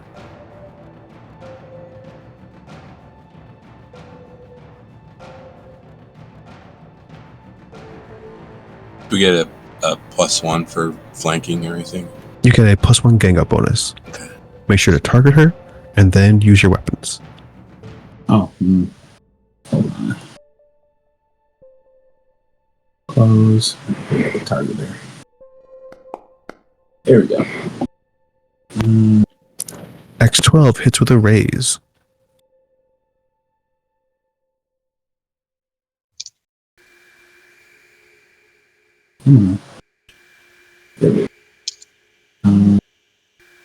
can I do with that again? You could. It gives you an extra damage die if you click on the flux Okay. raise. It does add it Gotcha. automatically. Gotcha. Oh, I think I missed. Which does miss. Yeah. And again, Flux is just a very tough, rubbery individual. You press it and you feel like it kind of snags, but you don't do any actual damage. Can I spend a Benny to add a power stunt? You could spend a Benny to re-roll the damage. Tell me the power stunt before I say no completely.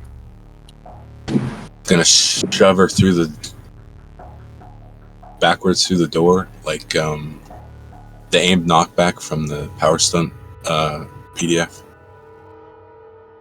That's the direction she's trying to go. Oh, so maybe sideways then, because you can aim it any direction. Yes, okay. Over to the right. I don't have that on me, so I'm going to say that because you got a raise on the damage, you knock her 2 squares. Seem fair? Okay. Yep.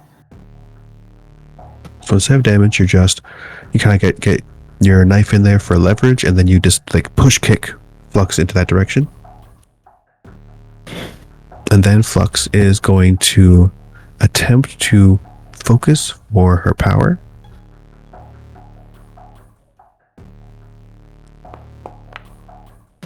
And they're going to slingshot themselves from here through the window. Oh, Out the front window. Okay. damn. Yeah. She really didn't do much, did she? And I'm going to give them a fair escape right there.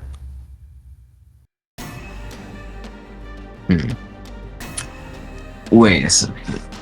I mean, I could probably, if I use the thing that I did last session, I could probably do it, like my rocket jump type thing. It's the classic. I'll get you next time. That kind of situation. You didn't get any captives as requested. Before we continue this story, why don't we take a little break? Thank you. Yeah. Sounds good. I'm going to end the break time just so people can kind of explore the diner. All right. Oh, yeah, Flux. And Flux escaped. The grappler escaped. Clone lost. But because it wasn't the original clone, they technically escaped also. And what are those other 2 tokens in here? Are they just... That is Eyeliner and Esper. No, the other 2 tokens. I see 2 other tokens on the far right. Those are civilians. Okay, I didn't know if they were... Okay.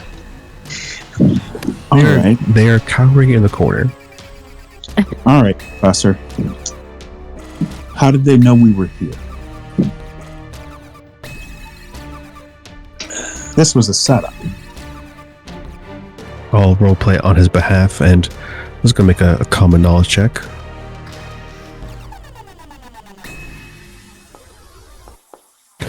He's going to suggest that they didn't know you were here. Probably the grappler was clearly here for Samantha. Maybe he knew that Samantha's a part of the Gifted, and so he went to where they were. But the rest of these, probably a tremendous coincidence. Is there perhaps a bounty on Samantha or X12 Yes, 2187? Yes, there is. Maybe they increased the amount recently. I don't know if it's public, but maybe it went public. I'm gonna check the men's room. I'm checking out the kitchen too.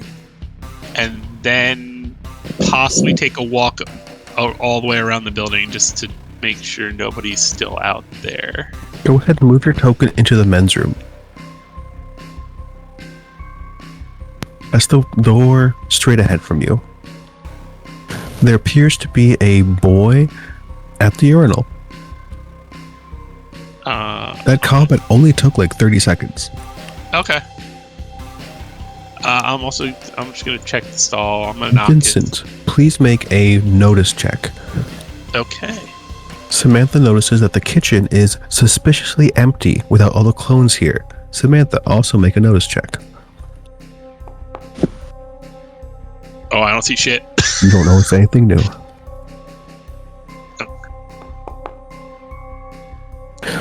Samantha hears murmured, rustling, and muffled sounds to the far west of where she is right now. It's a freezer.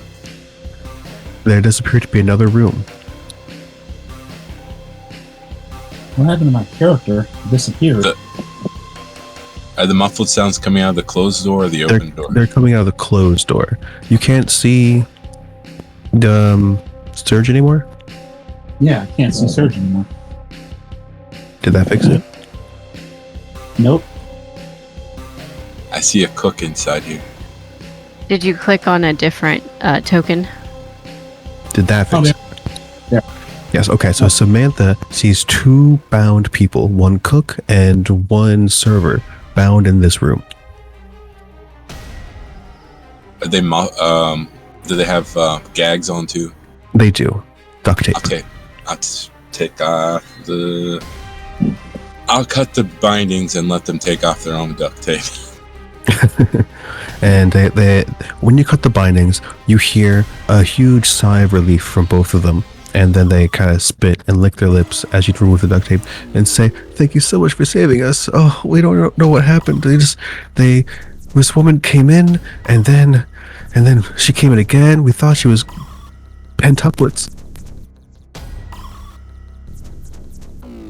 She was. And then she just crawled over the bar. She pushed all of us into here, and I went weak. We couldn't do anything to resist, and she just wrapped us up.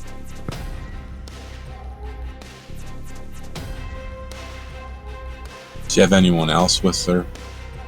Or them? It was just the five of them. Because we saw somebody else too. Another woman. We've been here for hours. Check the room to the next room next to us. Also, in the supply closet, there's also some more. Dynamic lighting is on. Okay.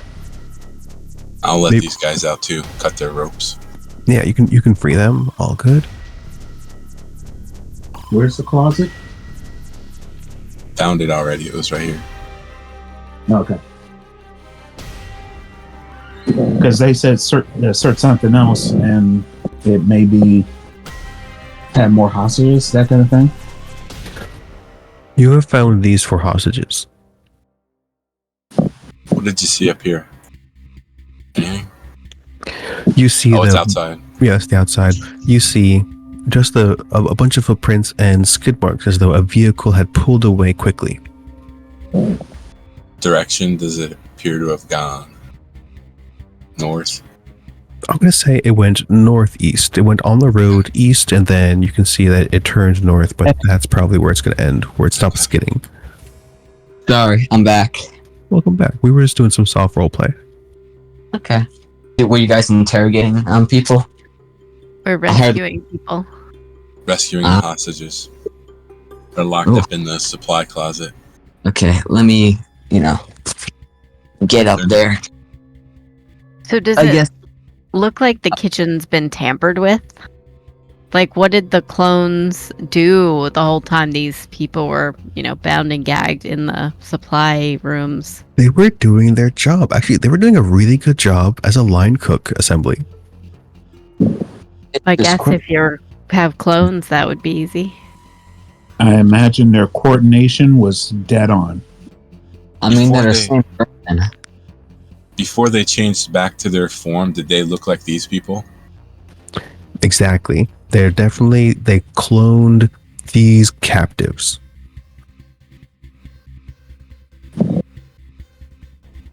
So they duplicated their abilities and they were able to cook. Cook.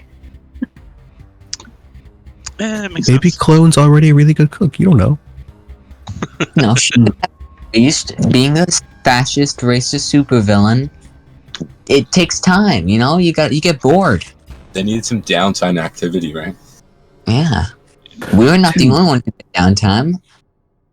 You don't have any idea what Clone's political inclinations are, but probably Tempest is the fascist, and the entirety of the Fellowship of All Fates are supremacists, not fascists. Well, The clones are the probably collectors. he's very Americanized, so if you're not democratic, you're a commie. And economy does not mean fascist. I know, It's but the exact Theodore. opposite. But we're playing into that boomer lifestyle. Yeah.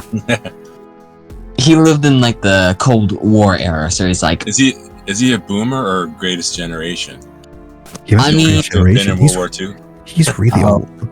Say, if you're the greatest Oh. generation, you know there's a difference between a fascist and a communist. Yeah. he's the goat of the greatest of all time.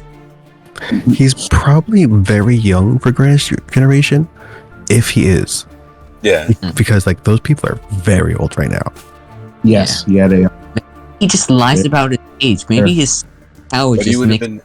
have to have been born 1946 probably to be a boomer. I was about to say they're in their late 80s, 90s now.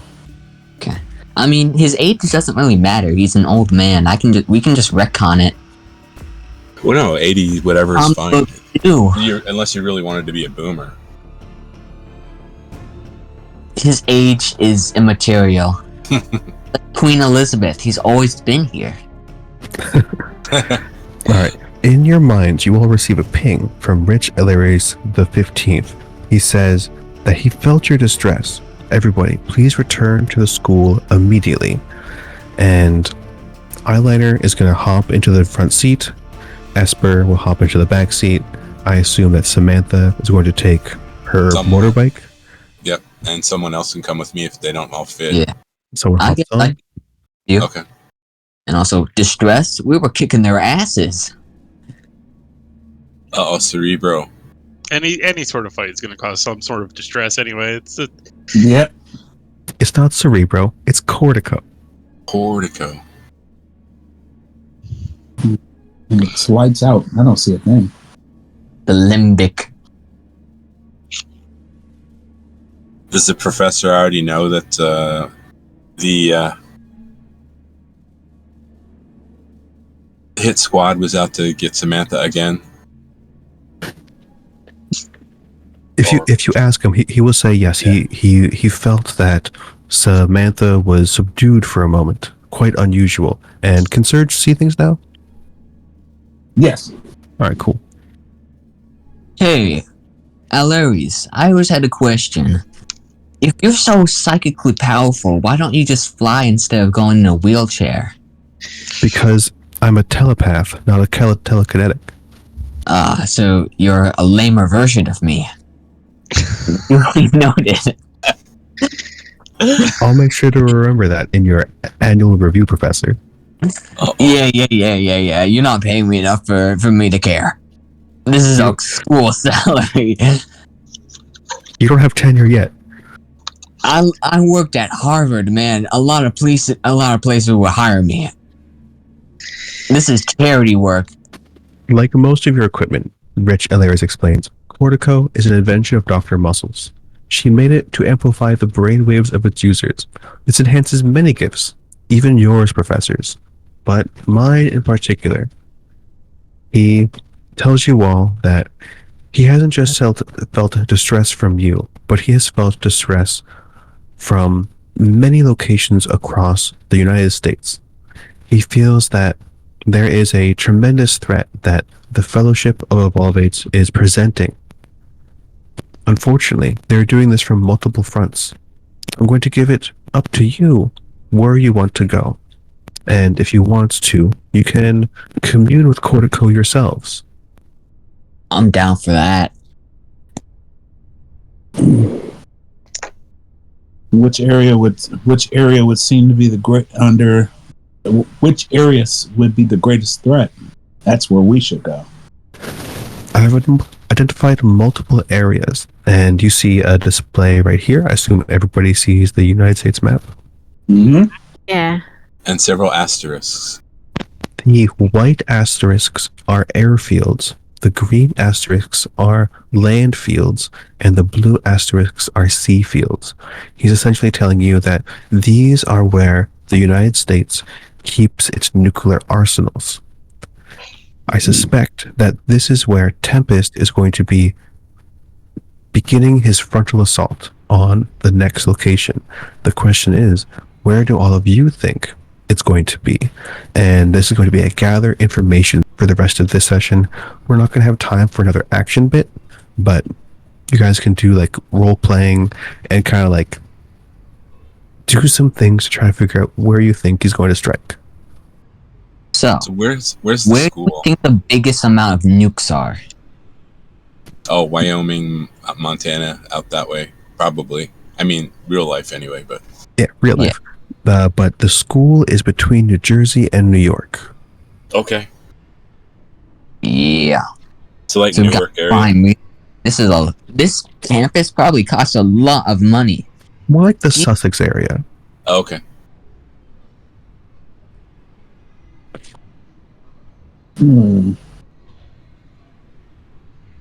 Where's NORAD? And yes, this Colorado. this school does have a lot of money going into it. But Cheyenne. thing that's kind of could be the whole Montana, North Dakota, Wyoming area is also the whole Yellowstone area with the, super volcano. Yeah, just to the Yeah, that would west cause of that one asterisk. That could also wreak much havoc across the country. So steal the nukes and use them to erupt a volcano? I mean, if Yellowstone erupt, I actually watched a video on this. That would be like very, very bad. Like multiple year winter bad. Like everything dies in this continent. Bad. All right. So this is what Dean Aeleres is showing all of you, and it looks like you're putting together some information. If you want to add or question any additional things, it's going to come to rolls or spending bennies just to say this is what it is. All right. So he said we Let's could consult. find out which one of these bases has the furthest reach from a central location. I'll bet you anything that's his target. Yeah. General knowledge roll now? You can make this a common knowledge roll. You also said we could like go into the what's it called again? Like Cortico is the name of the machine. we could like interface with it. You said? Yes, Richard is going to allow you to do that. Most of you don't have information gathering powers per se, but you could probably get creative with it. Okay. How do you access your sheet when there's no token? If you click on the third, I'm going to say tab from the left on the right side, it looks like a little person. Yeah. Should be a folder that says Gifted Youngsters, and you'll find your character sheet in there. Perfect. Okay. We want to start with common knowledge rolls. Yeah. Yeah, let's get our knowledge on. Could I do academics if like It depends on what your question is. like where's the largest I'm just gonna start with common knowledge, just roll. Get it out there. 5. Just waiting for a flashbang if he wants to try. Yeah, let's try that.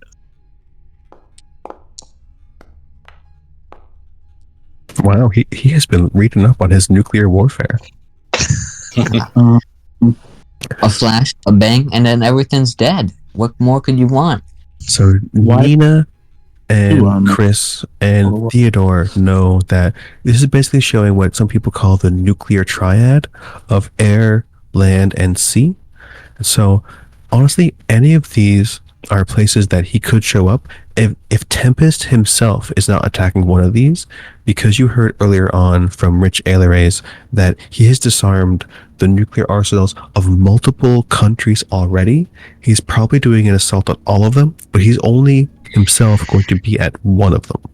Okay. Vincent knows that Tempest, it's right in the name. Despite being Tempest, he's probably looking for an air or water approach. That would be Washington, Montana, North Dakota, Wyoming, or Georgia. So you have ruled out Montana and Louisiana for Tempest's route. Okay. Okay, I have a question. So, we have a base of operations. Like this, the manor is our base of operations. So, I can infer that they have a base of operations. So, what I want to do is trying to see where the highest amount of like appearances Tempest has, like which area has had the largest amount of Tempest appearances. Like where has he appeared the most? So I can see like maybe he's closer to those locations. You can spend a Benny just by pressing B on your keyboard, and then you can make a focus roll.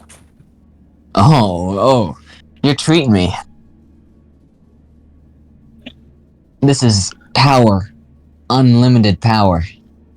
The full might of I basically, this is what I put everything into, so. Let's see. A focused and a roll of the die. 11. You do accomplish this with a raise. So your question is where his activity has been, and you find that it appears to be in the middle of the ocean. As you were also previously told, a majority of Tempest's past fellowship has been with a group which encompasses the Crab, Mako, and another villain known as Tsunami. They're called the Eco Watch. They're essentially eco-terrorists that help fight the Pacific Garbage Patch, whalers, oil tanks. They have a bunch of fronts, mostly preventing pollution from spreading across continents. And that's probably like a very morally gray area, isn't it? Except they probably, kill the people who are doing it. Indirectly, in the same way, like they don't kill them themselves, but they do sink their ship. So, I mean, yeah, but like that's killing them. They know, like, if you shoot a hole in the ship and you destroy the lifeboats, like they're dead. They're probably dead. and Tempest isn't here to defend his actions, so that's where I'm going to leave it. Yeah. Okay. I think. Okay. I have an idea, I believe. So my character's powers. Can I just do like a little? It's a little bit of where I've come up with his powers to like make sure I understand like what I can do with this cerebro thing, like cortico. Your character's powers are all psychokinetic based, so you've got a fair amount of latitude. Okay. So, what I want to know is where has like most of the power, like most of the defensives, like been squad placed, like because the army and the U.S. government, like they know that Tempest is coming. They're gonna defend a location, so I want to know which location like has had the most fortification. Like Warfare is a skill in this game. You are not trained in it. Make an unskilled check. Okay. I'm dead. This is not gonna win. This is 0. Your character realizes that he made an assumption. Maybe the U.S. government doesn't know that Tempest is coming, and it was simply because of Rich Aeleres' massive telepathic powers that he knew. Okay.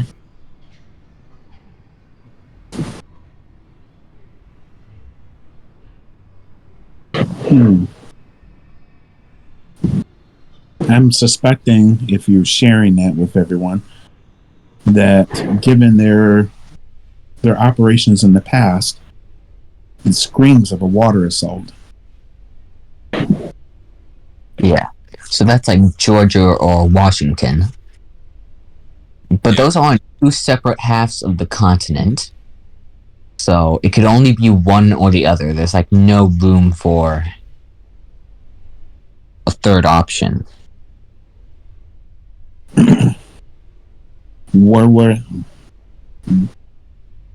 Do we know where his last known location was, or does he have an aura that we can narrow the search to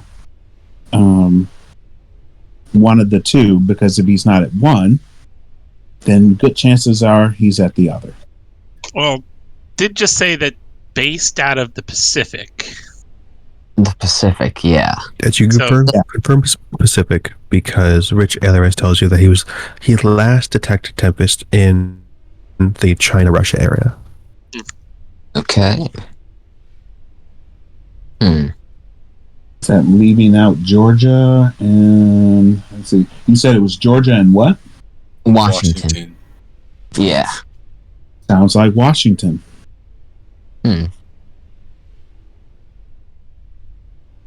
Okay.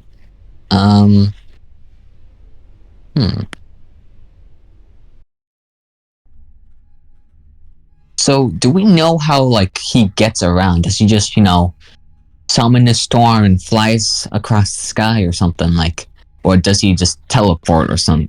How does he move around undetected? That's something we have to figure out. Rich Aeleres will tell you that he definitely does summon up a storm, and not just transport himself, but he can allow entire platoons to fly. Okay. Maybe. Is it like big hurricane-sized storms or just like little storms? Whatever he wants. He has honed his power and his precision for decades. Okay. How old is What this man? What exactly does he want with the nuke? Is he also a part of the GOAT generation? I will tell you that, indeed, he is one of the younger parts of the greatest generation. I am not sure what he wants to do with nukes. In fact, Nina, you're putting up a good point. My only detection was of the weak minds of the International Defense Forces saying that he had disabled their nuclear arsenals. But you bring up a good point. Maybe he stole them. To carry that amount of nukes, it would take a large storm. Well, if he could just, summon storms at will of whatever size, he doesn't need nukes to But destroy. He doesn't need the missile. He just needs the warhead. Yeah. He needs a place to store all this. So I believe that he has a current storm around somewhere, because I don't think that would be the best place to store it, like up in the sky, so we can just like fling it down to the ground and nuke someone. Hey guys. I think all of you are missing the point. I don't think he intends to use them. He is I don't think he into the intends environment. whatsoever. They're just a threat. Samantha made a very good point that he cares about the environment. Correct. It's the sword of Damocles. How do you... He said, as long as nations know he has the nukes, they're going to be careful around him, thinking that he'll use them, but he won't. Well, He's right doing now he disabled China and Russia, and U.S. still has the nukes. So right now everything's out of balance. He needs to get the United States nukes too. So I want to try and sorry if I'm hogging all like the action stuff. I want to see if we can find out if there's any like irregular storm patterns. Like, is a storm going against the current or the wind? Is like a storm moving against what like meteorologists are predicting? I will let you roll a science or research roll, and I'm going to let it go around the circle for everybody else while you roll that. Okay, science. Could I possibly do academics? I think your character was described as more like a psychologist than a meteorologist. Yeah, I get into people's heads. That's what I do. Which is also more of a science. And so yeah, please, Surge and X12, continue your conversation. Surge will say, understandably, with the mad stratagem out of balance, isn't that crazy?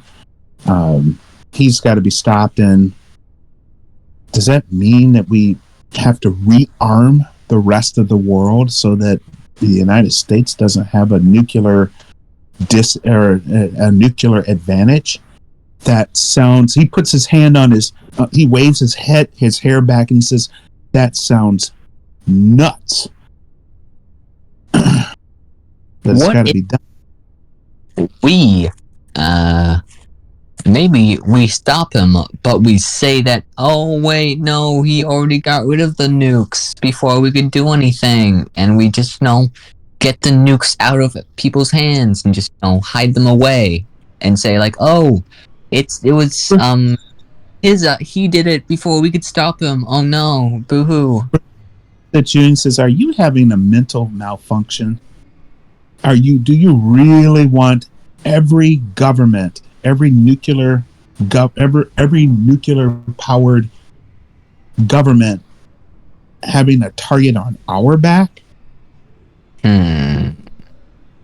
Says, you really think that they're just going to sit back and go, "Oh no, our nukes are gone," and they're not going to come back? They're not going to get billion-dollar equipment? That's Okay. not good. But They're they going maybe set those things. a precedent.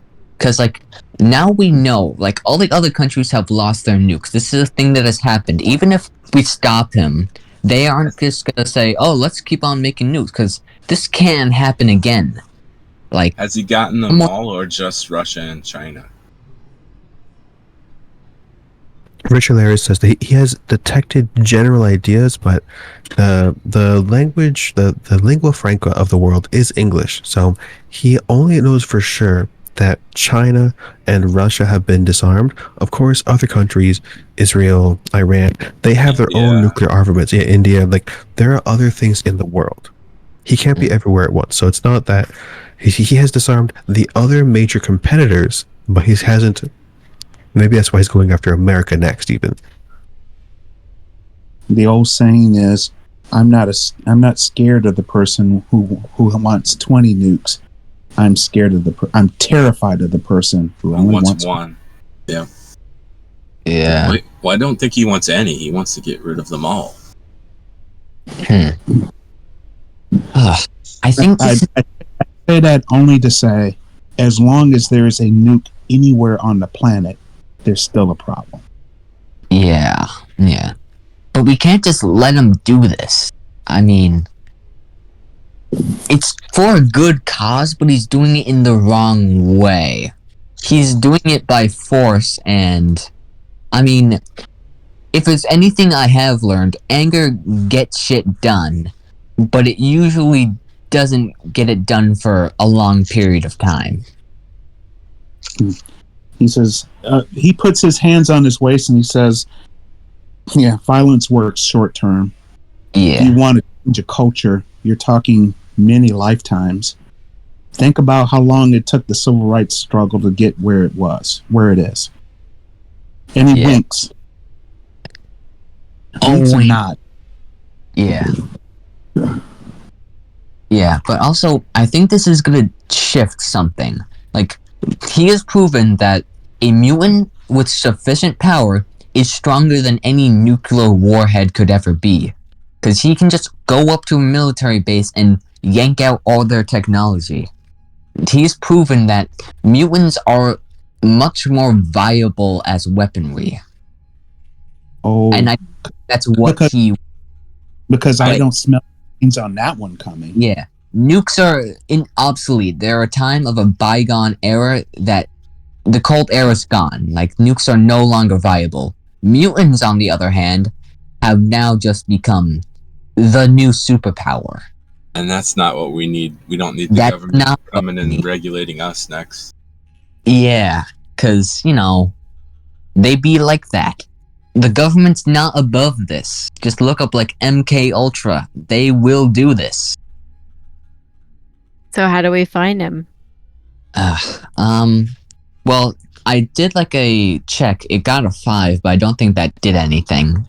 Always the TN is 4. If I was going to give you negatives, you were looking for unusual storms. You did not find any unusual storms across the oceans, which suggests that it is not above sea level. Oh. would like to use this cortico machine thing.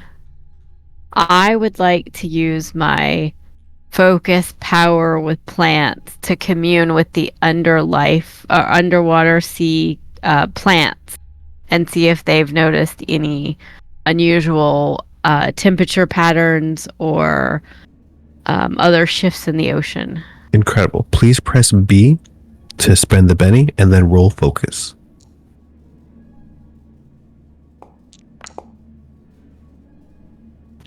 And you've got it.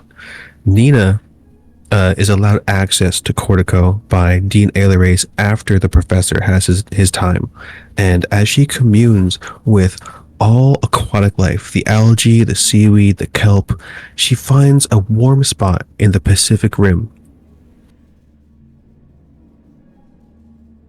The Pacific Rim. So that's like... That's not meant to happen. It's probably where his base is. Yeah. You know something I just realized? If I went up to Cortico, I could probably just like use my powers to pull some space debris. I think. It's just an idea, but I'm not gonna do it. Cause like, if I use my powers to pull some meteorites into atmosphere, I could probably do some damage. And Rich Aeleres asks you not to do that, please. I'm not gonna do that, but like, the power, it's tempting me. that could also cause a whole lot of havoc. Yeah, it could. That's why I'm now very scared of ever going into that machine. Why don't you do the opposite and, send someone into space? That could actually, yeah. Wait, I have an idea. So we know that there's a warm spot in the Pacific, and like, it's at the bottom of the ocean, correct? Like, there's pressure there. Correct. So, if I were to use my psychic kinetic powers linked up with Cortico, could I like possibly try to implode that bubble? You would need to find it first, and your character, like, this is not a psychokinetic power that's creating the bubble, so you don't have a particular sensitivity to find it. And because the only thing that Nina had to use it was like the few sparse amounts of plant life that are at the bottom of the ocean, she couldn't get a really good beating up, but she still detected some spot around there. Okay. So we know a general idea, so we can... So this is on like... I'm sorry, I'm pretty stupid, but is this like on the Georgia side of the continent? Pacific is the California side. Okay, So I'm the sorry. Washington side. Washington is the target. It's definitely a target. It's on the coast. It's not 100%, but it's most likely. It's most likely. So He could he's gonna just be skip tough it to and go beat on around. You could at least say that Washington is the most likely spot that Tempest is going to be at, but probably the other members of the Fellowship of Evolvates are going to be attacking at least one or two of the other locations. If we can get the head, then the entire thing crumbles. Possibly, yes. I mean, if he's the one who's creating their base underneath the water, if we capture him, then they don't have a base anymore. Not Christopher necessarily. folds his arms, nods his head, looks at the floor, then looks up and says, "Look inside of each of us. Do you think we have what it takes to take on Tempest and win?" With the power of friendship, anything's possible. And I wink at the camera. No, I don't think we do. We're gonna get curb stomped. We know where he is. I think we need to prepare. We need to do stuff there that we can prepare. Unfortunately, the Academy for Gifted Youngsters is all the way here on the East Coast. We don't really have a sister school anywhere in the U.S. We're one of a kind. Well, Do we have any cool jet? Submarine? Well, it's funny you should ask, Serge, because we do in fact have a cool jet. it's not the X-plane, it's the Y-plane. It's underneath the pool. Yeah. I think we'll end the session at the hangar when, like, in a few minutes when we get there. I'm just gonna fly. I don't need no plane. Fun. Back in my day, I had to fly to school, boy. Maybe we don't need to defeat Tempest. Maybe we just need to stop Tempest, and that's a goal outside of that's a goal we can accomplish. I genuinely hate this guy because he's stolen my shindig as GOAT generation. There can only be one. It's like the Sith rule. There can't be two Siths. Yes, They can you only can, have one. but there's only two. Yeah, there's a master and an apprentice. Guess which one you ended up being? Yeah, well, the apprentice is gonna become the master after I kick him in the teeth. Dean And Aeleres will explain that you spent your entire life hiding your powers, but he has engaged in them for decades. Well, I'm a quick learner. I hope so. I look over and says, Though we have like different powers. Christopher laughs and says, I got to admire your spunk. You scare me sometimes, but I admire your spunk. Good. It's like it has to be a balance, man. Yeah. I mean, we both. Tempest. When I saw in the training session thing, he had pretty like area control powers, which is kind of the same thing I do. Like I do multiple targets and knockback effects. That's kind of the role I fill in our party. It reminds me, there's a stunt I've been begging, something else I've been begging to try from a comic book. Probably will work. Oh yeah. I was wondering, just like as a hypothetical, I have like the tool that if I can put PowerPoints into the tool from my own into like the gifted cane. Yeah. And that stores it. I'm wondering if I use like a Benny point, could I if I poke someone with it, could I try to steal their PowerPoints? Or is that just like too overpowered for this game? You could, yeah. I would allow that you if you spent the Benny, then for 3 rounds you could attempt to steal people's PowerPoints. You can drain PowerPoints into your staff, assuming you had space in the cane. So you'd probably want to drain it yourself, and then you'd have space to drain other people's PowerPoints. So how many PowerPoints can I put in the cane? Just like 20. 10? 20, okay. So I'm like a battery boy. This is gonna be fun next session. I'm excited for this. So do people feel comfortable with the plan as it is? Yeah. Yeah. So we're going to Washington versus trying to infiltrate his underwater base. Yeah, Well, none we're of gonna us get can some fly nice the jet, souvenirs, first of all. postcards. We're gonna see the sights. It's gonna be a fun school vacation, and I'm your chaperone.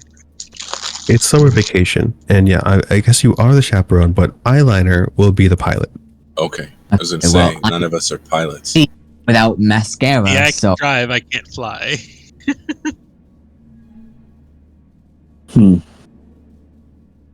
yeah.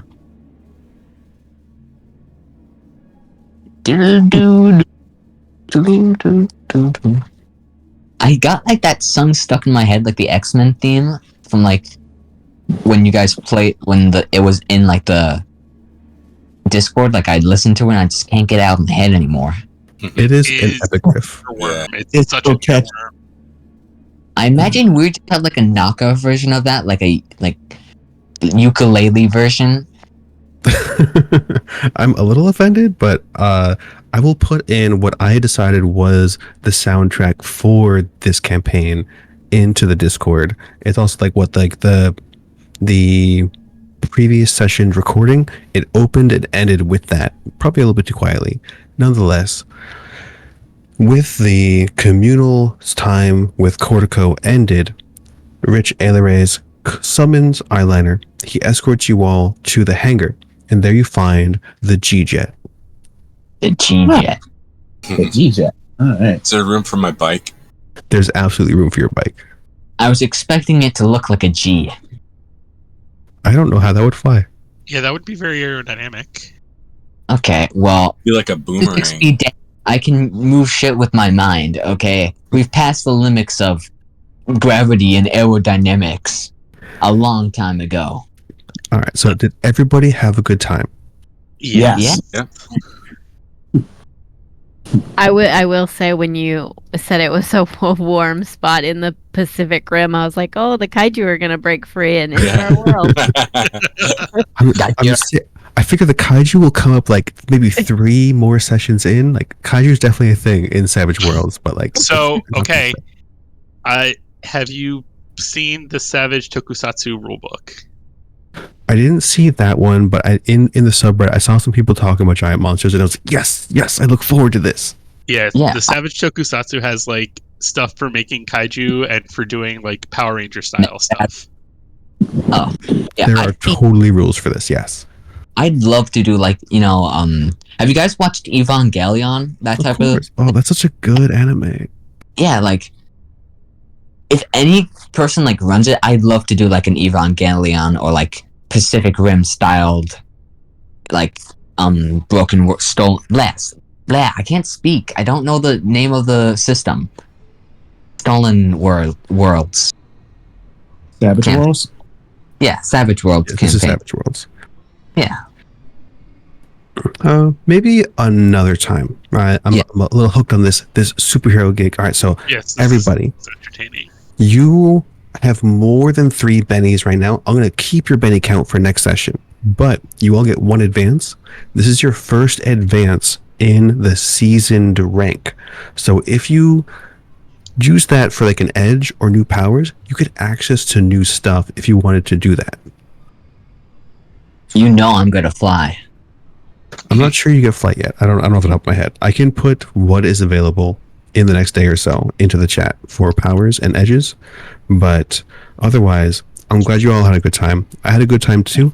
I will admit we're behind schedule for where I thought we were going to be, possibly because of all the glitches, possibly for other little things. I thought we were at least going to get like to the first scene at the comp, like at wherever you were going. But I'm glad you guys get in advance before that, right? Yeah. Yeah. Sweet. Because Yeah, a lot of the power stuff is locked until you're seasoned.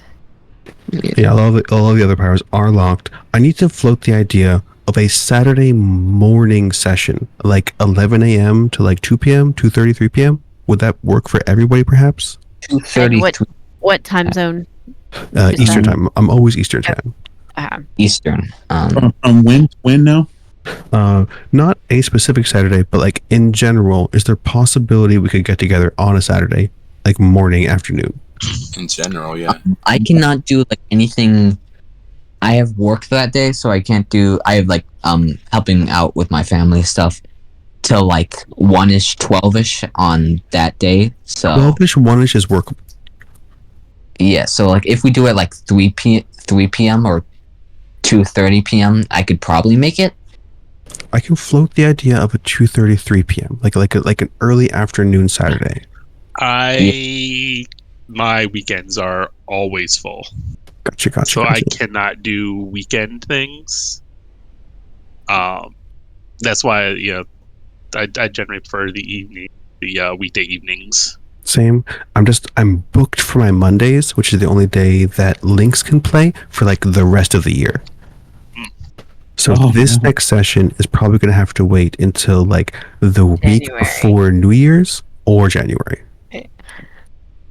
I'm okay with whatever. I understand, the whole. I understand then, like if it is what it is, and I don't mind doing the waiting if that's where I'm at, because I can only really do the weekday evenings. Yeah. It has to work for everybody. I try not to this is one of my passion project games where I want to make sure we get as many repeat players as possible. Yeah. Anytime at any weekday, I'm okay with after 4 p.m. or and any any weekday I'm good for after 4 p.m. Generally weekdays I cannot run until 7 p.m. partially because of work, partially because of when I come home I've got so much stuff I need to take care of. Yeah. But yeah, I had a lot of fun. Before we did get, I hope it wasn't too much combat for everybody. And otherwise, I'll catch you guys online. Please put your advances publicly in the chat, and we can talk about those kinds of things. Okay. Yeah. When you say advances, that means like a new superpower or an advance on an existing power? Is that what we're talking about here? The way advances work in this game, it's like a level up where you can spend it on increasing one of your attributes up to the limit. And I should mention that Surge already has his strength at max, but his these other attributes, so you could like grow laterally in that instance. You can increase 1 or 2 skills up to the appropriate attribute. You could get an edge, which includes the edge new powers, and that is what would give you new powers that include seasoned powers. There are also new edges which are seasoned, and like I said, in the next day or two, I can put in the new edges that you have access to and the new powers that everybody has access to as well. Yeah. Okay. That'd be really helpful. You can also remove hindrances. Oh, good point. You can Or also remove downgrade hindrances. major to minor, or save 2 advancements to get rid of a major hindrance. Sweet. Theodore get buff, okay? He's gonna look like he's 20 years old again. He's just gonna get Giga Chad. The goat generation rises again. I think there's nothing wrong with the idea of like infusing yourself with psychic energy, and that makes your character live to like 700. Yeah. He has been around for a long time. He's Queen Elizabeth. I kind of want to see if I can up his intelligence. That's totally possible. And I definitely saw him as smarter than what was on the sheet, going for a shifting him from Thunderbird more to Beast, only without the fur. Nice. Well, we'll talk about it. I'll catch you all online. Thank you so much for playing. Yep. Have a good night. Good You night. too. Right. Me too. Good night, everybody. See ya. Yes.